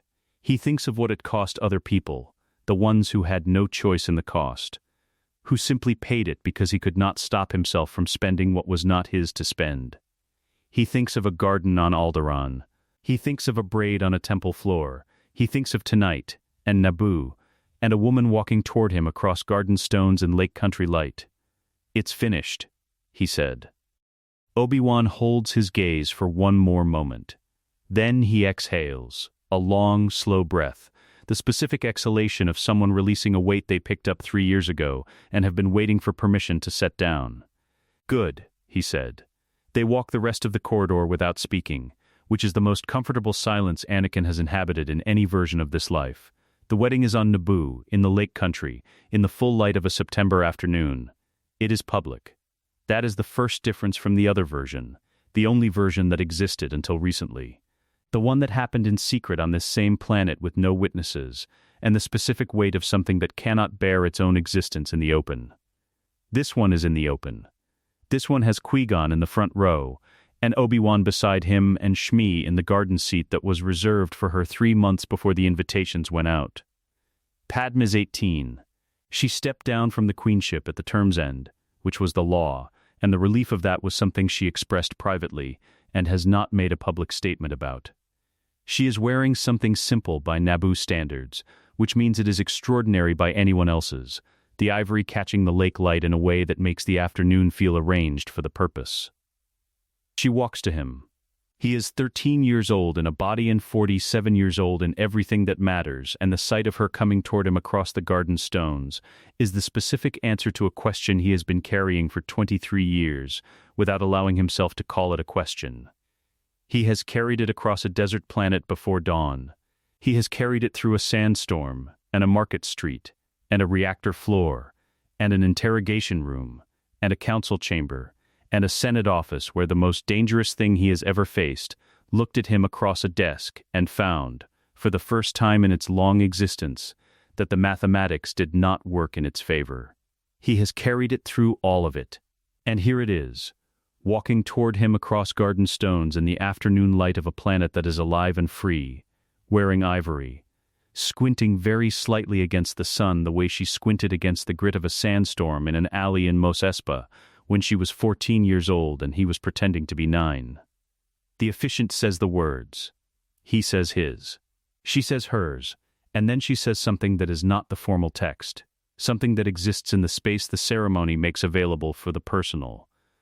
Something she has been composing since a hovel in Mos Espa, and a table between them and a cup she set down, when the truth of him began arriving in increments she was not built to refuse. You told me once my people wouldn't be forgotten, she said quietly. For him, not for the garden. I didn't understand, back then, that you meant all of us. He looks at her. He does not say, I meant you specifically. I have always meant you specifically. I carried the fact of you through 20 years of darkness and did not put it down, because putting it down would have meant accepting that it was over. And I could not accept that. And so I carried it instead, all the way back to the beginning, all the way back to a sleeping alcove before dawn on a desert planet where a man woke up in a child's body and decided that carrying it was not enough, that he was going to earn it back instead. He does not say it, because she already knows. She has known since Mos Espa. She is the most perceptive person he has ever met, and she has had 4 years to read the truth behind the explanation he has never fully given her, and she has read it correctly, and she is here anyway, walking toward him across garden stones with her hands already reaching for his. He says, I know that now. She takes his hands which are small and scarred from years of Jedi training, and have been shaking with force exhaustion on a reactor floor, and have held a slave chip steady in the dark before dawn on the morning everything changed, and are, right now, holding hers. They are steady. He intends to keep them steady. That evening, after the celebration has reached the stage where it sustains itself and requires no maintenance, Padmé finds him on the lakeside terrace. She does not announce herself. She simply appears at his shoulder the way she has been appearing at his shoulder since Tatooine, as if she decided independently that this was where she was supposed to be, and saw no reason to make a production of the decision. She stands beside him at the railing and looks out at the lake, and for a while neither of them speaks. The water holds the last of the light the way it always does here, gold going to amber at the edges, the far mountains settling into the soft blue of an evening that has committed to itself. The Naboo night comes in gently on this side of the planet, not like Tatooine, which arrives with the specific violence of a desert that has been waiting all day to remind you of its nature. This is the other kind of dark, the kind that feels like an invitation. You were out here for a while, she said. I was thinking. About what? He considers the question. What he has been thinking about is not simple and is not a single thing. It is the whole accumulated weight of a life that went wrong and the long, improbable work of making it go differently. And the specific strangeness of standing on this terrace in this body on this evening when the version of this moment that was supposed to exist does not exist, has been unmade, has been replaced by this one, which is better in every direction he can measure, and several he cannot. The morning it started, he said. On Tatooine, before dawn. She is quiet for a moment. "What was it like?" she asked. Not prying, genuinely asking. She has been genuinely asking, in various forms, for 4 years. She has never pushed past what he chooses to give. It is one of approximately 1,000 things about her that he does not have adequate language for. Quiet, he said, and cold. The way Tatooine gets before the suns come up. He looks at the lake. I lay there for a long time before I moved. Just breathing. I hadn't been able to just breathe in 23 years. She turns to look at him. He can feel it, the specific quality of her attention, the full aperture focus that she gives to things that matter. That she gave to him in a hovel across a low table when he was 9 years old, and saying things that didn't fit the shape of the mouth saying them. "Were you afraid?" she asked. He thinks about it honestly. "Not of what was in front of me," he said. "Of being too slow. Of getting it wrong again." He pauses. "Of arriving too late for the things that mattered." "You didn't," she said quietly. "No," he agreed. "I didn't." The lake moves below them in the dark, slow and indifferent and entirely beautiful, and behind them through the open garden doors the sound of the people he loves most in the galaxy continues its warm, specific music, Obi-Wan's voice, and his mother's laugh, and the particular sound Jar Jar makes when he is enjoying himself enormously and has no particular reason to moderate it. And underneath all of it the low contented whistle of R2-D2 doing whatever R2-D2 does at celebrations, which apparently involves a great deal of opinion. Padmé leans into him very slightly. It is a small motion. It is not a small thing. "What do you want?" she asked. "Not about tonight. Not about the immediate future. About the long thing. About the life that is opening in front of them now that the version of the life that was supposed to happen has been unmade." He has never been asked that question and been in a position to answer it honestly. He answers it honestly. "This," he said. "To be here. To watch things grow instead of watching them end." He pauses. "To be useful without being a weapon." She is quiet for a moment. Then she says, "We can do that. Not a promise. Not a performance. A statement of fact, in the specific register of a woman who has been doing exactly that, building things, protecting things, choosing the work that sustains rather than the work that destroys, since she was old enough to understand that the choice existed." She says it the way she says everything that matters. Plainly, without decoration, with the full weight of a person who means what she says, and has always meant what she says, and will mean it tomorrow and every day after that without requiring reminders. We can do that. He closes his eyes. The Force moves through him, clean and whole and without the darkness that used to color its edges. The living current of it flowing through a body that is small and scarred and 13 years old, and has already, in the brief span of its existence, held more history than most people carry in a lifetime. It moves through the terrace and the garden and the lake and the mountains and the planet below them, indifferent and present and vast. The same current that ran through a dark hovel before dawn on a desert planet when a man made a decision. He thinks of everything it cost. He thinks of what it is worth. He opens his eyes and looks at the lake and the mountains and the dark that has fully committed to itself now, the stars beginning to resolve through the Naboo atmosphere in their slow, specific patterns. Each one a sun with its own worlds and its own darkness, and its own small lights pushing back against it. He thinks, I came back through all of it, for this, for exactly this. For the sound of people celebrating through an open door and a woman's shoulder against mine, and the galaxy continuing in its ordinary, extraordinary way, full of things that are alive, and have been allowed to stay alive.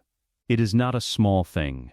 He has learned finally, at whatever age he actually is, in whatever body he actually occupies, to treat none of it as a small thing.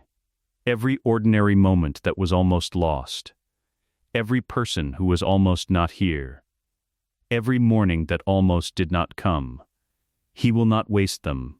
He will not look away from them. He will stand at this railing and at every railing that comes after it, and he will feel the full weight of what was saved, and it will be heavy, and it will be worth every ounce of the carrying. Padmé takes his hand. "Come inside," she said. Jar Jar has started a speech. He laughs. It is not a performed laugh. It arrives without warning from somewhere he did not know still existed. Somewhere below the strategy and the foreknowledge and the long accumulated weight of a man who spent 20 years sealed inside the ruin of himself. It is the laugh of someone who has been surprised by joy, which is the best kind, which is the kind he stopped believing was available to him sometime around the 15th year in the suit, which is the kind he has now, on this terrace, on this evening, in this life that was not supposed to exist and does. He lets it come. He does not manage it or moderate it. He lets it come. How bad is it? He asked. He's mentioned the Battle of Naboo 4 times, she said. We're not at the part about the shield generators yet, but I give it 2 minutes. He squeezes her hand. We should probably go save Obi-Wan, he said. We really should, she agreed. They turn from the railing together, and the lake continues its slow work behind them, and the mountains hold the dark the way mountains do, patiently, without effort, as if holding the dark is simply what they were built for, and ahead of them through the open doors the light spills out warm and gold across the terrace stones.